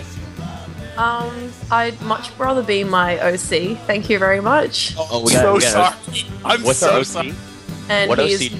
he's Nazumaki the Hedgehog. Thank you. That's way too hard to fucking say. Excuse me. Are you? Hey, listen. This is America. Yeah, Ruby, We're- it's America. Yeah, the story was conceived in America because I'm here. It is an American. Fine. But it's Terrence okay. the Hedgehog. Terrence the Hedgehog. Terrence the Hedgehog. Terrence the Hedgehog. Got it. Okay. We zoom in on a middle American mall. In pulling up to the parking lot in a 1996 Dodge Charger. You're being way too specific. Pulling into the third spot from the front, and the passenger side door opens and out comes Tails, and Sonic and Terrence the Hedgehog comes out of the back seat. Hi, I'm Tails the fox, and I just want to say that I'm really happy that we're here today. And my voice is too low, isn't it? Hi, my name is Tails the fox, and I just want to say that I'm really happy that we're going to go to the toy store today What do you think, Terrence the Hedgehog? Whoa, man! I just want to buy some Legos. Hey, that sounds like a great idea, but we need to talk to everybody else that's getting out of the car right now. Sonic, do you like toy stores? I'm gonna get some butt ton of Beyblades and stick some razor blades on it and spin them off. Let's go! Hey, that sounds pretty dangerous, because I'm Tails and Shut up, Tails! this is my public safety announcement, and I think that you shouldn't do that, Sonic. Slowly walking away from you. Whoa, man! The three friends walked through the parking lot towards the entrance of the mall, and as they open the door, they are met with a strange sight, because standing in front of them is none other than Stewie from Family Guy. No, fuck no. He does not appear in this fanfic. I will delete my DeviantArt account! We're going to the toy store, damn woman. Don't you say things about me, I'll kill you. Oh, who's this hedgehog over here?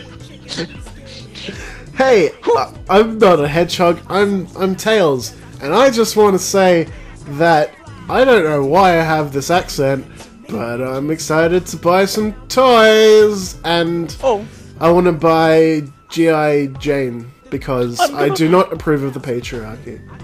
I don't like you coming into this toy store. I'm gonna kill you. I'm gonna kill you. Just then, Stewie is picked up. Hey, listen. This is what happens when you are gone, Zach. Sonic the Hedgehog and Travis the Hedgehog, and we're just trying to do Terrence. good. Terrence! Get it right! It's Terrence the Hedgehog. Alright, we picked... You're ruining my narrative!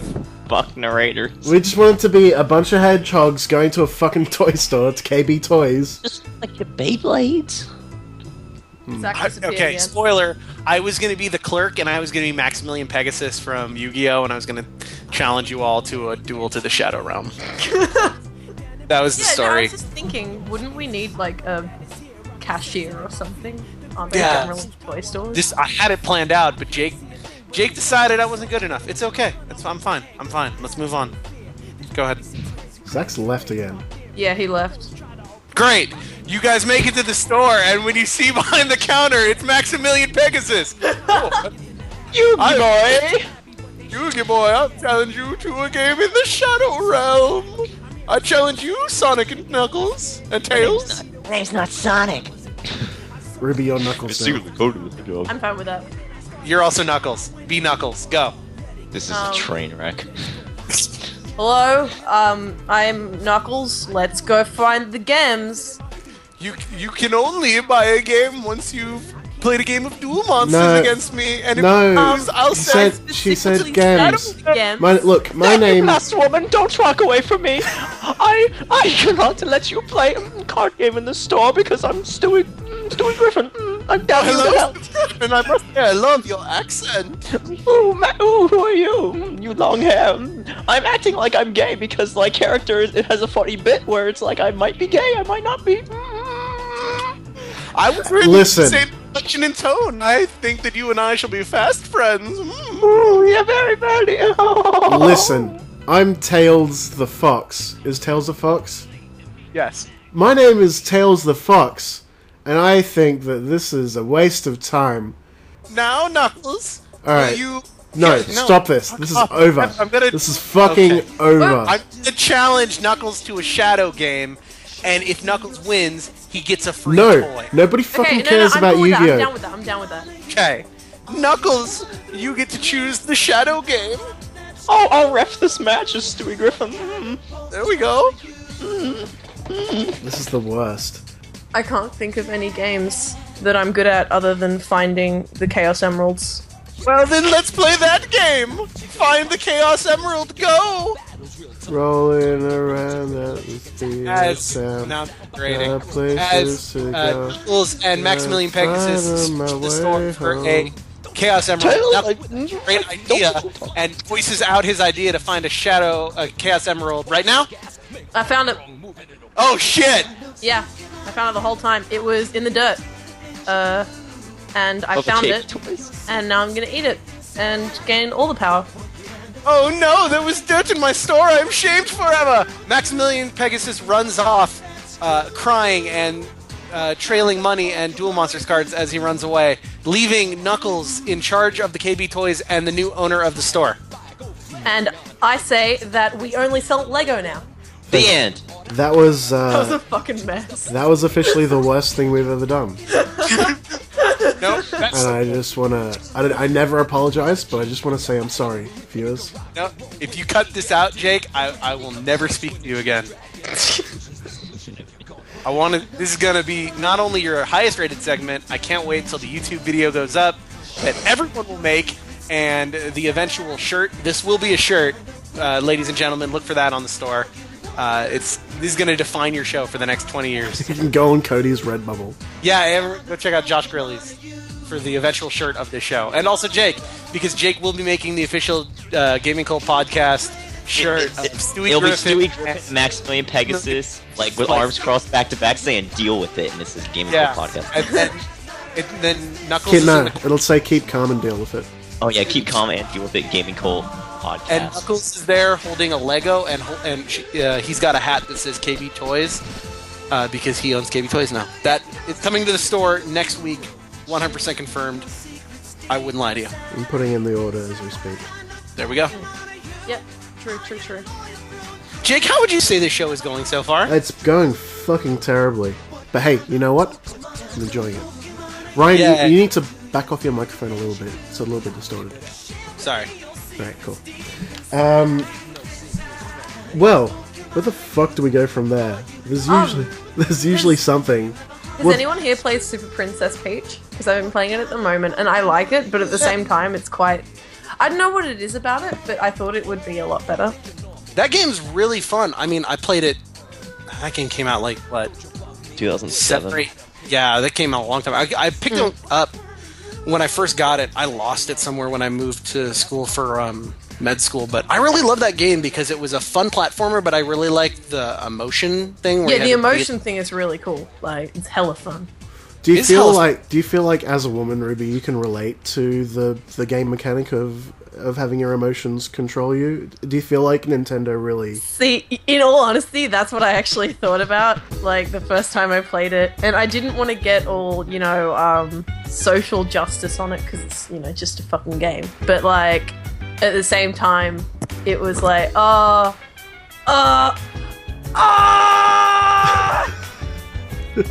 It's a fun game. fun though. It's definitely very fun. And I would not expect that I would be able to create a tornado when I am like worried or some shit, and fire when I am angry. So it's just opened up a whole bunch of possibilities. Have fun with the final boss. It's a fucking bitch. Really? Yeah, that's the only part about that game I don't like. Oh dear. Oh my. Oh my god. Oh jeez. Oh no. I just got myself into this all over again. There's a 3DS now. I want to give a shout out to our co-hosts Garrett Hunter, Eric Badua, Brian Abishakra, Zach Innes, the Hollywood superstar. Their names are tied to this, and this is their fault. Blame them.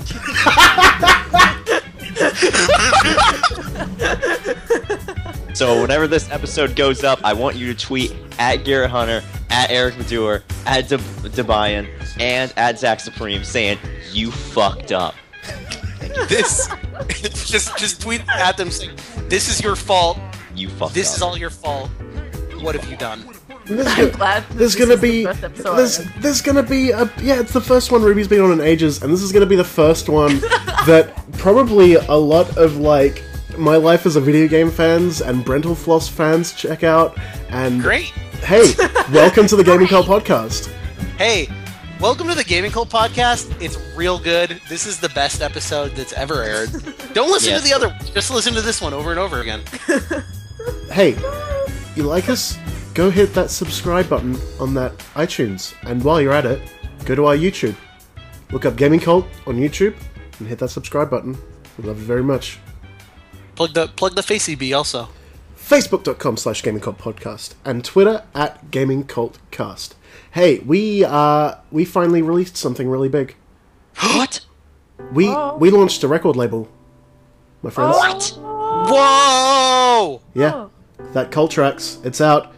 Go to culttracks.bandcamp.com.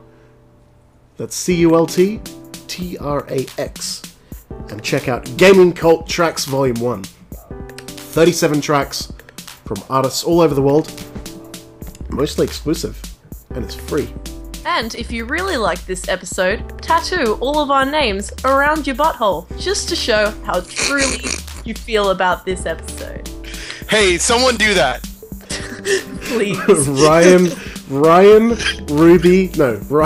Princess Ruby, Jake, and the last Cody, aka Cody Brown. It has to say Dr. Ryan. Thank you very much. Dr. Ryan. Alright, so just to clarify what you're going to tattoo around your butthole, don't hit pause or stop just yet, because this is a really important point that we have to get across. Dr. Ryan, Jake Innes, Princess Ruby, also Innes, because we have the last name. This is verbatim here. This all needs to be around your butthole. And the last Cody, aka Cody Brown. Dating sim butthole. Dating sim god. I can just imagine like one fan being like, "Oh, I'm gonna need a bigger butthole."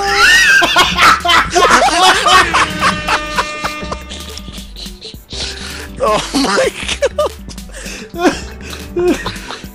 god. Can the episode title be Need a Bigger Butthole? I'm gonna need a bigger No, butthole. the episode title should be Tattoo Our Names on Your Butthole. I like Need a Bigger Butthole. I'm gonna need a bigger Gaming Cult butthole. Podcast number Oh, 43 or fuck, whatever. Need a Bigger Butthole. I can't call it that. No, yeah, because you're gonna call it episode 42. Gaming Cult Podcast episode 42. Tattoo Our Names on Your Butthole. That is the title of this episode. Thank you very much. Ryan, you're... Hey, how come I've been on 2 episodes and on both of them we start talking about buttholes? Oh, that's right. Yeah, we were talking about proctal exams last time you were on. If it makes you feel any better, I think I've been on 3 episodes and 2 of them have been about butts or buttholes because we talked about my Animal Crossing town and that is called my butt. How is my butt? My butt's really good. I put a whole bunch of flowers in my butt, and sadly a lot of people have moved out of my butt, which makes me really upset because they're the ones I like. But then I've got like new people in, and they're like, "Oh man, I never knew my butt was so beautiful." And it's like, yeah, well, you just need to look, need to look inside my butt one or 2 times, and you'll realize that it's a really great place. Appreciate my butt. On Saturday nights, KK Slider will play a jam right up in my butt. Exactly. Now, Ruby, I have a question. I am also a mayor of an Animal Crossing town. If I was to bring you some fruit from my town, do you think that Taco Bell would be a good fit for my butt? I think you flow right through my butt. Oh, yeah, like the thing is, when I think about it, if you've got Taco Bell in my butt, then I don't think it's going to be very easy living. Personally, if you ask me, and I've heard things about Taco Bell, and just me personally, but I don't want any grade F meat in my butt.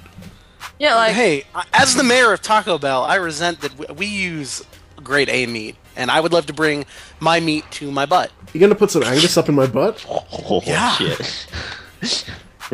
Well, when you say it that way, I would not mind Taco Bell in my butt. You gonna let some high quality Kobe beef in my butt? As long as it's bringing profit, in all honesty. Like, Taco Bell didn't do so well in Australia, but They Taco closed down Bell really quick. does well in my butt, well then, it's another story. There you go. I mean, from history, Taco Bell doesn't do so well in my butt. Ruby, I'm also a mayor of a place called Pizza Hut, and say I wanted to bring some places, like some food from Pizza Hut These are all into real. your butt. Is Oh my Pizza Hut... god! That's where I know you, Dr. Ryan. You were on a Skype call when we were at Pizza Hut. Oh yeah, when at the last GCP Does Pizza Hut, me and Cody called you guys directly at the restaurant, right? That's Yes. right. And I was there, and I said hello. And it was really nice. And Zach ate a It battery. was really nice. Succated Succated double A battery! Oh, fuck. Well, shouts out to my butt. Ruby, thank you. You're welcome. What else has been going on? What are we doing with our lives? Who's got a story? You know me, I've always got stories. It's just, do you want to hear them? Ryan, before you tell our story, your story, excuse me, taking credit for your shit already, tell us about a show that you do that's part of the Gaming Cult Network. Oh, I'd love to. So, hey, viewer, how you doing? My name's Ryan. There's more than one of them. I'd use the plural if I was you. Well, no, that's if I was talking to everybody. I'm trying to be like, it's the person at home viewing this by themselves. I'm directing everything to them, so it's like personal. I see. Go ahead. So viewers, but I'm talking, hey, right now, viewer, I'm just talking to you. Just you.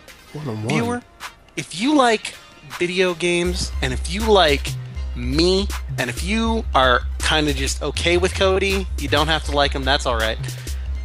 Every Wednesday night after Poorly Played stream, if you go to twitch.tv/lastcody, you can view a great show called, get ready for this, Ryan and Cody Ride or Die. We play them games. We give away copies of Fast and the Furious Tokyo Drift digitally all the time. It's a great show. They really do. We'd love to have you. It's a fun show. I gave away the entire Fast and the Furious series, movies 1 through 6 digitally on an episode once. That, I think, has been one of the funnest nights I've ever had. Oh yeah, when you guys were playing, Little Big Planet. Yeah. And Cody was Sonic. What's your favorite episode we've done? We're supposed to give away Sonic. We're supposed to stop doing the bit and tell everyone what your favorite episode we've done is. Ryan? Was it when we were corrupt AI and our show was being slowly taken over by the Patriots? I hate our show.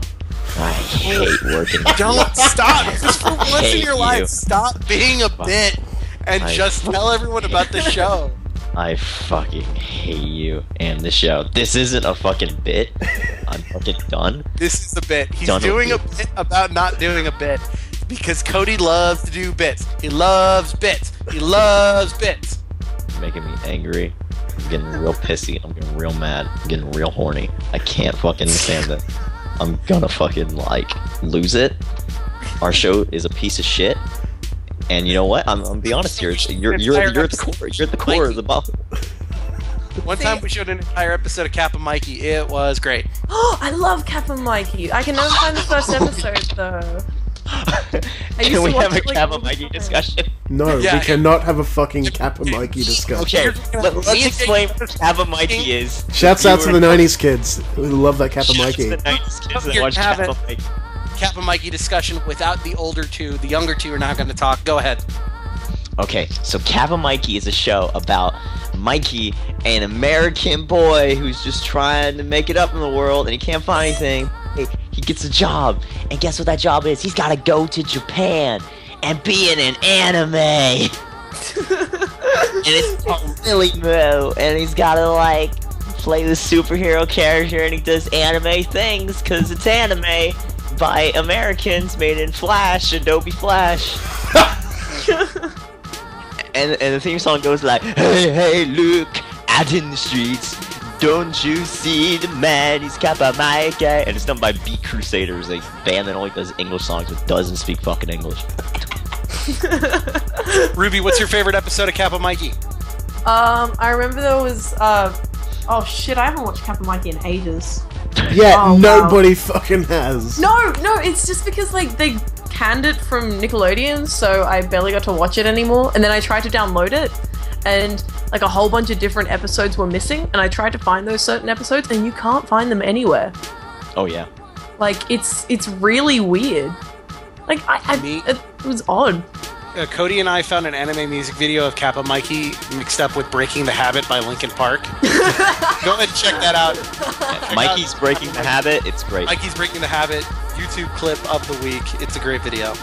So go to twitch.tv/lastcody and check out Ice Cream Story stream, and of course, every Wednesday, Ryan and Cody Ride or Die.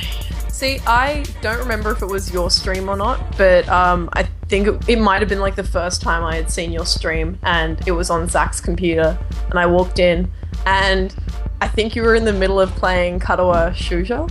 Oh shit! And holy shit! It might that was at the beginning of our stream. That was almost so we're coming up on our 1 year anniversary. That's right. Wow. We are Yeah. fast, actually. I don't even remember. Oh, are we? It was I don't like remember. started in like April or May. So What was the? I'm trying to remember. What was the first episode of Run or Die? I don't remember what we Wasn't it played, but I wasn't it remember like what Katawashujo? happened. I thought it was Katawashujo was the first one. Yeah, and you guys were playing like Emmy's Root or something. It was really weird because you got to the 'Cause- sexy part, and I walked in and I didn't know what was going on because she didn't have any legs. Because we played Katawashujo, then you lost the password to the Ryan and Cody Twitch TV, so you went to your own, and then you played Moe Roller and Downhill Night Blaze and got banned off Twitch for like 2 Yeah, weeks. I got banned for like a couple of days. Actually, it was a week, and then I contacted Twitch and like, "Hey, fucker, don't play hentai games." I'm like, "Okay, all right, have your account back." So don't do that anymore. And then Thumbs the up. next week after that, we played Alan Wake, and he just jumped off a cliff for 3 hours. All right, that was the best episode. I remember that now. I was on that one. That was great. You've been on a couple. I have. I've been on a lot of them. But man, Ice Cream Stories as well, Cody. The show that you've been doing for 2 years. 2 years now. 2 years. It's Yeah, It'll be 2 years at the end of June, and you were on the first episode. that's And right. you called me Corey. I did call you Corey. It's true. Man, we started that show together. Well, it was your show, but I was on the. We've been doing that since the start. And hey, shouts out to the Clean Freak, aka Royce Kokami, for being on the first episode as well. He helped us out a lot in those early days of that show. Yeah, you did. Oh shit! Thank you, Royce. I dropped my Game Boy Micro. you watching Cars on your Game Boy Micro right now, Cody? No, I'm trying to find my Dragon Ball GT. Man, 2 years of almost 2 years of Ice Cream Stories. That's crazy. Yeah. So hey, go to twitch.tv/JakeGC for the Gaming Cult stream. That's happening once in a while as well. And also, Yeah. go to twitch.tv/LastCody for both of those shows. All part of the Gaming Cult Including- network. Wait, there's a third show. What? And there's a third show that I like to call Lost Season 7. Oh shit, we've talked about And this before. guess what? What? I don't know when this episode will go up. Maybe the most recent episode already happened, or it's about to happen.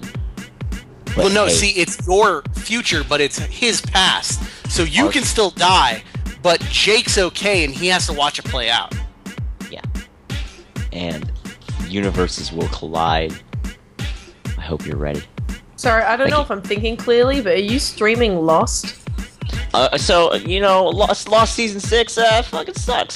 So you know what? I just played GTA 5, and you know we just made our own, so we call it Lost Season 7. So, you know, like fuck it. It was all they're all dead at the end, anyways.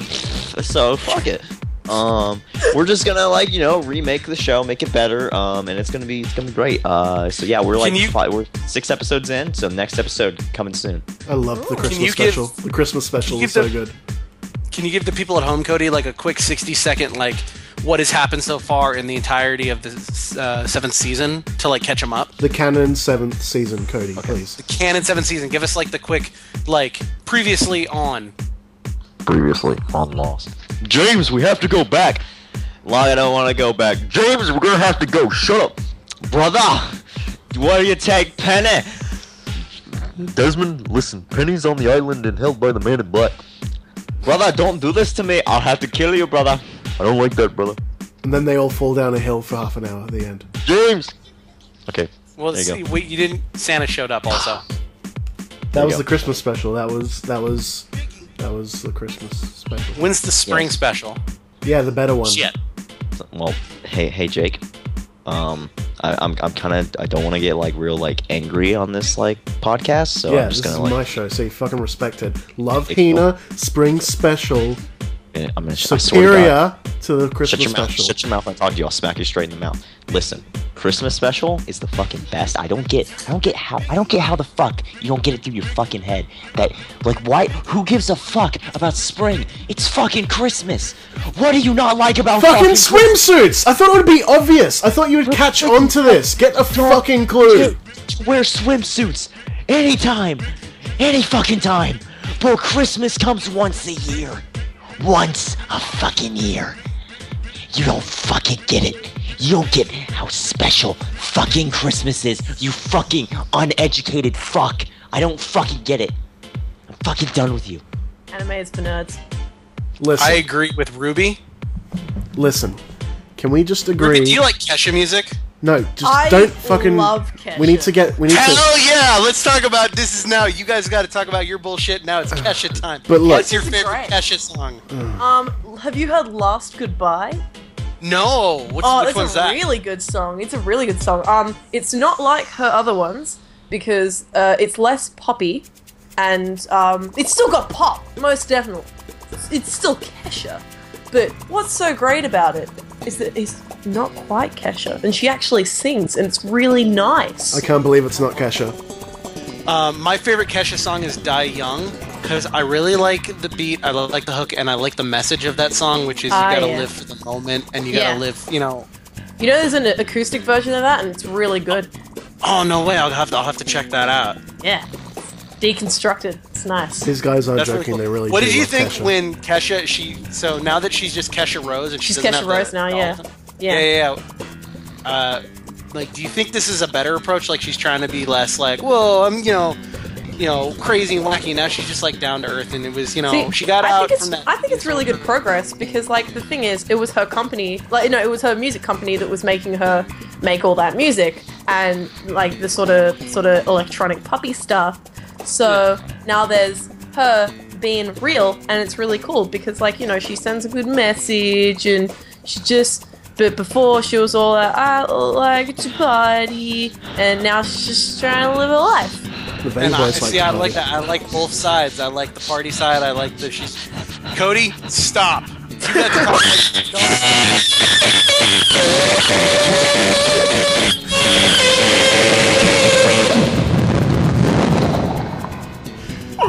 Look, let's just Kesha's agree. great.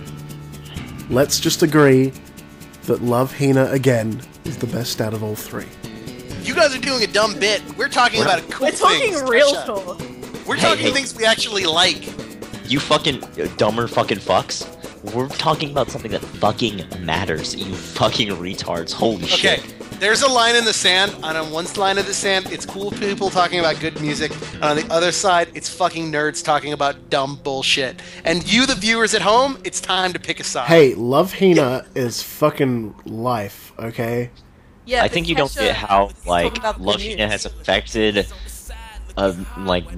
filmed media as a whole. Films And I don't media. think you understand Ryan, how much Kesha it's has affected affected films the lives media. and the people of real people, and how Kesha helps people understand that life is precious, and you have to go with every second of your life at full force, 100%, or what's the point? Exactly, Love Hina Kesha. isn't even real. Love Hina isn't real. Kesha is real. Kesha is life. Kesha is love. Kesha is forever. Fucking Hashtag Kesha is forever. fuck. Gaming Cult Podcast. I'm leaving. Now, my sweet boys and girls, let's go them bits. Yay. Them regular bits. What do you say? I say. Hey, send us in that viewer mail. gamingcultpodcast@gmail.com. Go through your email and, like, no matter how old the email is, I want you to just random scroll and pick one, and whatever that one is, we've already read Forward it. it. Yeah. We've already read it. We'll read it again and answer it again. Alright, I'm gonna go to page 584 of my emails. Fuck. Alright. This is from Jose, and it's from 2012. Hey Jake, I started watching the Gaming Cult podcast after seeing you call into the Mega 64 podcast a few times, and I must say, I'm really digging it. From what I've seen from your appearances on both the Mega 64 podcast and the Gaming Cult podcast, I understand you're an avid musician/music listener. First off, I was wondering if you had an account over at Last.fm. Secondly, what genres of music are your favorites? I understand you're more into experimental genres, and that's really rad. Lastly, are you in any bands or pursuing any other sort of musical endeavors? I remember seeing some electronic music that you're working on during a Mega 64 podcast's after show, but I didn't catch your group's name. Thanks from Jose. Jose, Jake loves Kesha. Jake loves Britney Spears. Jake loves the music of Nicki Minaj. He And Backstreet loves Krayshawn. And Backstreet Boys. So, NSYNC. I say to Jose, dated 2012, Jose, I like music very much. I make a lot of music. Go to DJ Innes on SoundCloud, INNES. And yeah, check that out. It's footwork and juke, and it's really nice. I started up my Vogue project again, called Yada. It used to be Yada Maker, but I shortened it to Yada. Working on some things at the moment. All kinds of things happening. No, there is not, as far as I know, a Gaming Cult Last FM, but I do believe that we're on Last FM. Like, you can search and find some Gaming Cult episodes there that people have put up. So shouts out. Do you think he's still listening? Who knows? Hey, Jose, if you're still listening, email us back in and say thanks. That's it. Don't say anything else. Just put, this is Jose, thanks. Thank you, Jose Alvarez. Please write in and tell us that I replied to your email from 2012. Let's go back. Can you go back farther? Do you have one from 2011? Yeah, actually, I've got another one, and it's from Psy, and he says Oppa Gangnam Style. Oh, I love that guy. oh, Did he talk at all about the nut job? No, That's my favorite but he says That's my favorite meat! Shut up. You guys aren't letting me say anything.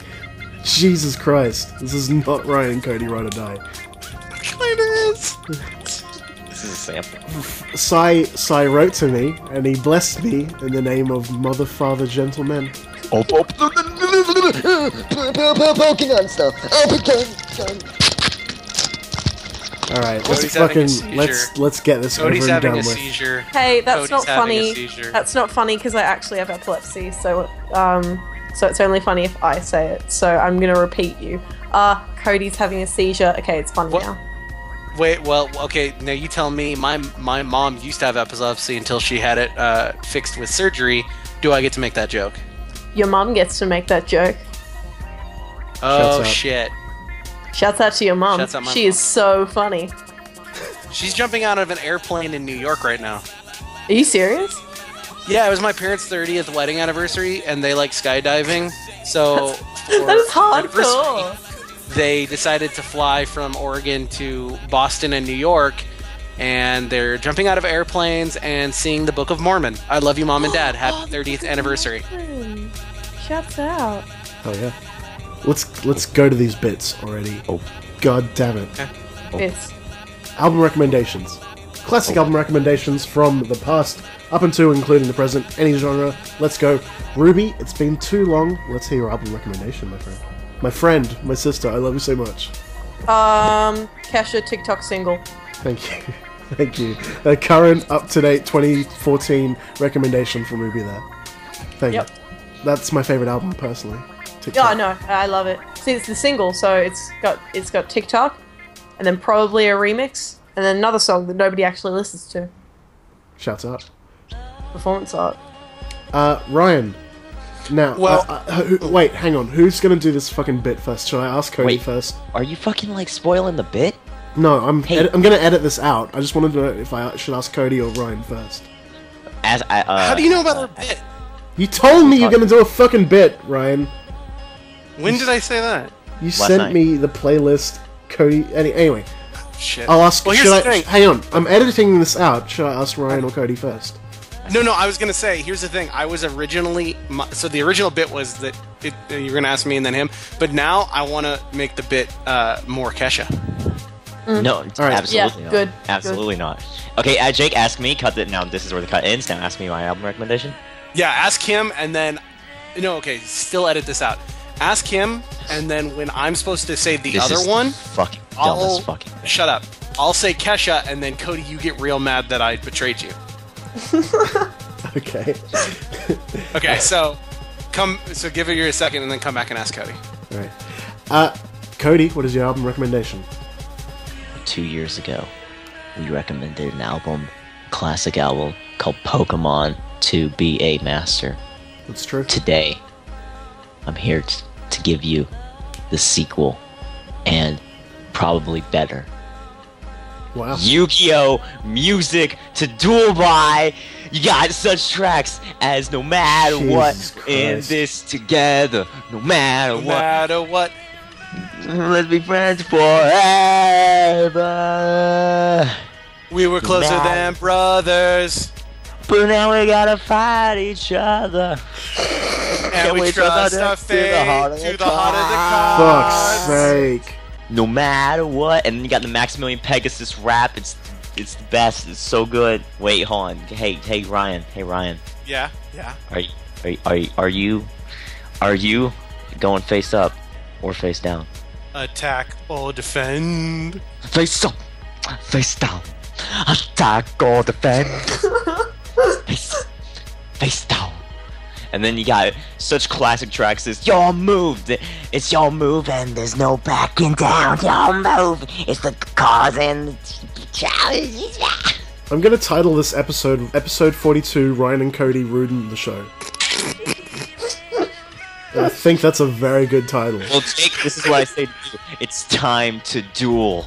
So, hey, Jake, listen. So that was made by the same group that made Pokemon To Be a Master. Yeah, because it was 4 kids. It was all done by 4 kids. Yeah. Only 4? I'm sorry. I'm so sorry. I'm so sorry. Ryan, what is your album recommendation? Well, okay. I was gonna recommend Yu-Gi-Oh! The movie soundtrack, but fuck that. I'm recommending Kesha's first album, Kesha Animal. Yes! It's got her best songs. As much as I like, I was saying Die Young. It's got better songs. It's got Your Love Is My Drug. That's where TikTok is off of. You got Blah Blah Blah featuring 303. Yeah. Dinosaur is a good song, but actually I take it back, Die Young. It's a good song. My favorite song, it's got Take It Off, which is a great song about going to clubs and throwing glitter, and it's set to that there's a place in France, but it goes, there's a place downtown where the freaks all come around. All one little husky, horror features Disney. Cool. Ryan, Don't worry about copyright infringement or anything. Ryan, you think I've got it all? Everyone thinks I got it made? Well, how can my only friends be the ones I pay? You get it? Dude, You get it? hey, Cody, You get it doesn't matter. You talking that blah blah blah? Nah. It's all about Kesha now. Well, and no one understands what I would do to change my life. Just one chance. Don't say if I were you. Tell me what to do. Cody. Thanks, You're quoting guys. songs to me from 2001. Nah. You're a dinosaur. D-I-N-O-A. You are a dinosaur. An O-L-D man. You're just an old man. My shoes. Oh man, why you staring at me? Mac on me and my friends. It's kind of creepy. That's a good song. That's Dinosaur by Kesha. Please check that out. My album recommendation is Kesha Animal. Check it out. Thank you. I'm getting so tired of all the things you say. Give me what I want. I'm gonna send you to the Shadow Realm. You want a duel right here? Yeah. Fucking duel? Shouts out to all my 90s Cody, kids who love that we Yu-Gi-Oh! were closer than brothers, but now we we are fight going each to other. fight each other. And I'm gonna win. No matter what, let the games begin. No matter what, let the best man win. No matter what, we're in Stop. this- Alright. Stop. Stop. We need to stop. Hey, legit though, please do check out Kesha Animal. It's a really good CD. Listen, Yeah. please check out I Yu-Gi-Oh! second Music that. Tool by I don't fucking get. Stop. Let's move on. What was your album recommendation? My album Yeah. recommendation, we're going to be changing the mood a little bit here, because a good friend of mine and a good friend of Gaming Cult in general just passed away recently, and that was DJ Rashad from Tech Life. I'm going to recommend the album Just a Taste, 2011 album, and it's an album that really influenced me as an artist, like just making music in general, changed my direction completely, and really changed the sort of musical direction of this show as well. So rest in peace, DJ Rashad. Please go check out Just a Taste. And a big shouts out to everyone at Tech Life, and love to the family and everyone. Big shouts out from Gaming Cult Podcast. Rest in peace. Seriously. Yeah, he honestly, and I will say this with no irony or whatsoever, he was like the Jimi Hendrix of our generation. Go back and listen to his music, and you will see what I mean. Shouts out to our friend, DJ Rashad. I just remember all the times you would just randomly, either on Facebook or on Skype, just go, "Hey, Ryan, listen to this real quick," and it'd be like one of his songs, and I always loved it. I don't know a lot about that kind of music, but you introduced me to it through him, and it, rest in peace. It's a sadness, and yeah. So, yeah, I mean, we were planning another interview and everything, and I'm very sad that it'll never happen. But, you know, you gotta power through these things and just remember him for the music. And everyone in Tech Life's doing big things, so go check out everything that's going on with Tech Life. DJ Spin, Earl, Manny, Boylan, Tay, Tayso, Traxman, Clint, yeah, man. I'm gonna be missing out some people on Tech Life. Yeah, fucking Triple Train. Everyone in Tech Life shouts out and love from the Gaming Cult podcast. Well, that was quite a different direction to take the show, but I think after all the silliness, we kind of needed that sobering moment. Yeah. So that was episode 42 of the Gaming Cult podcast. That was certainly a ride, was it not? Would you ride or die for this show? Everyone should ride or die on our channel. Please go to twitch.tv/LastCody Wednesday nights, as Jake put it, America time, and watch Ride or Die. Well, if you go to Mega64's Twitch stream and watch Poorly Played stream at 7 p.m. Pacific on their channel, starring the Gaming Cult sweet boy, Garrett Hunter. After that, every episode they'll be doing Ryan and Cody Ride or Die over on Last Cody channel. That was a weird way to say that, but I think I got the message across. Hey, this has been a weird episode. I'm one card short.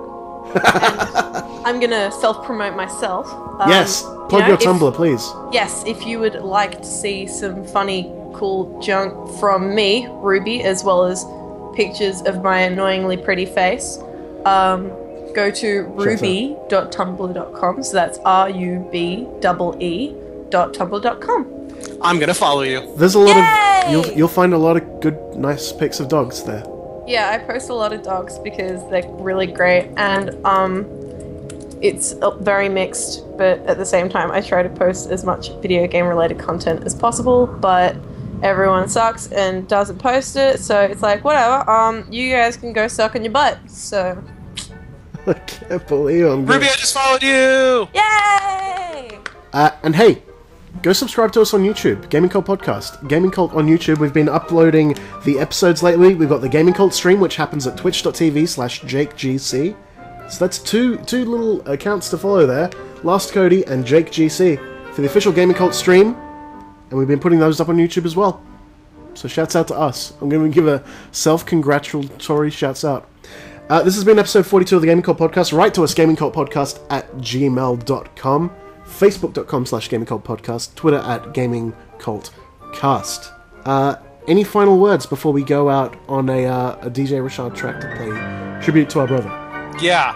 Hey, just remember, make your anime music video using any song by Nickelback and send that in to gamingcultcast@gmail.com. Pro tips: use Kappa Mikey or Yu-Gi-Oh, and you'll probably get into like one of the top spots. And Or only make it Ugly in Windows Martians. Movie Maker. Oh, if you use Butt Ugly Martians, hey, secret tip. This is an internet secret. If you use No, don't Butt tell Ugly them. Martians, if you use Butt Ugly Martians, you might win. You might win. GamingCult.org. We'll see you next time, guys and girls. This is the best episode! Cause listen up, cause now I'm back.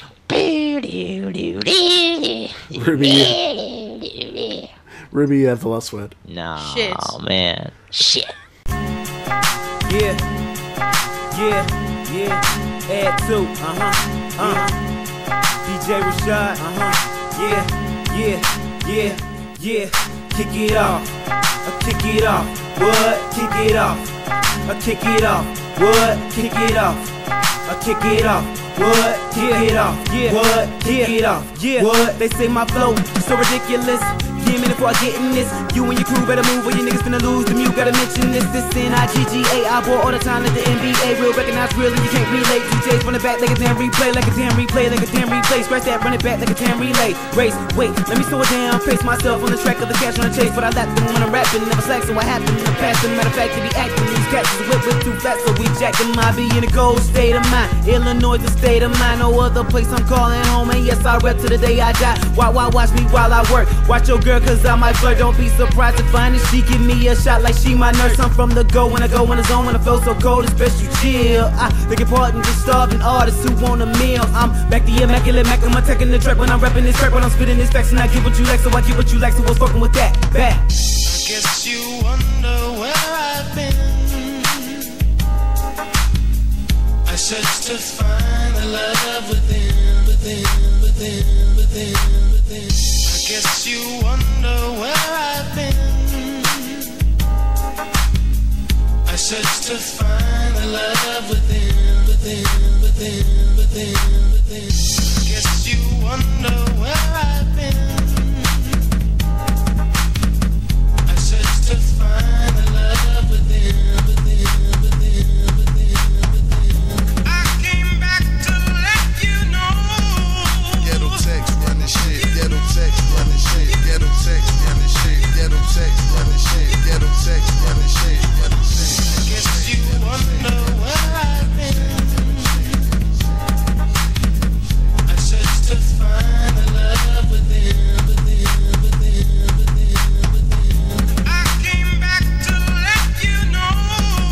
Ghetto text running shit. Ghetto text running shit. Ghetto text running shit. Ghetto text running shit. Ghetto text running shit.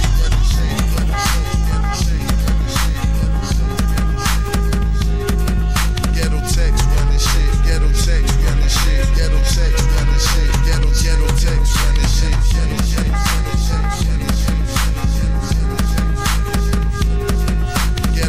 running shit.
Ghetto text running shit. Ghetto text running shit. Ghetto text running shit. Ghetto text. Ghetto text running shit. text running shit. Ghetto text running shit. Ghetto text running shit. Ghetto text, ghetto text, ghetto text, ghetto text, ghetto text, ghetto text, ghetto text, ghetto text, ghetto text. Well, I was one card short. Now, life. it's a shadow game. No, Ruby actually has to have the last word. Okay, Ruby yeah, said no, I will. something else. All right. I really like Kesha, and that will be the last thing to say. Kesha is awesome, and, Kesha represent. Now,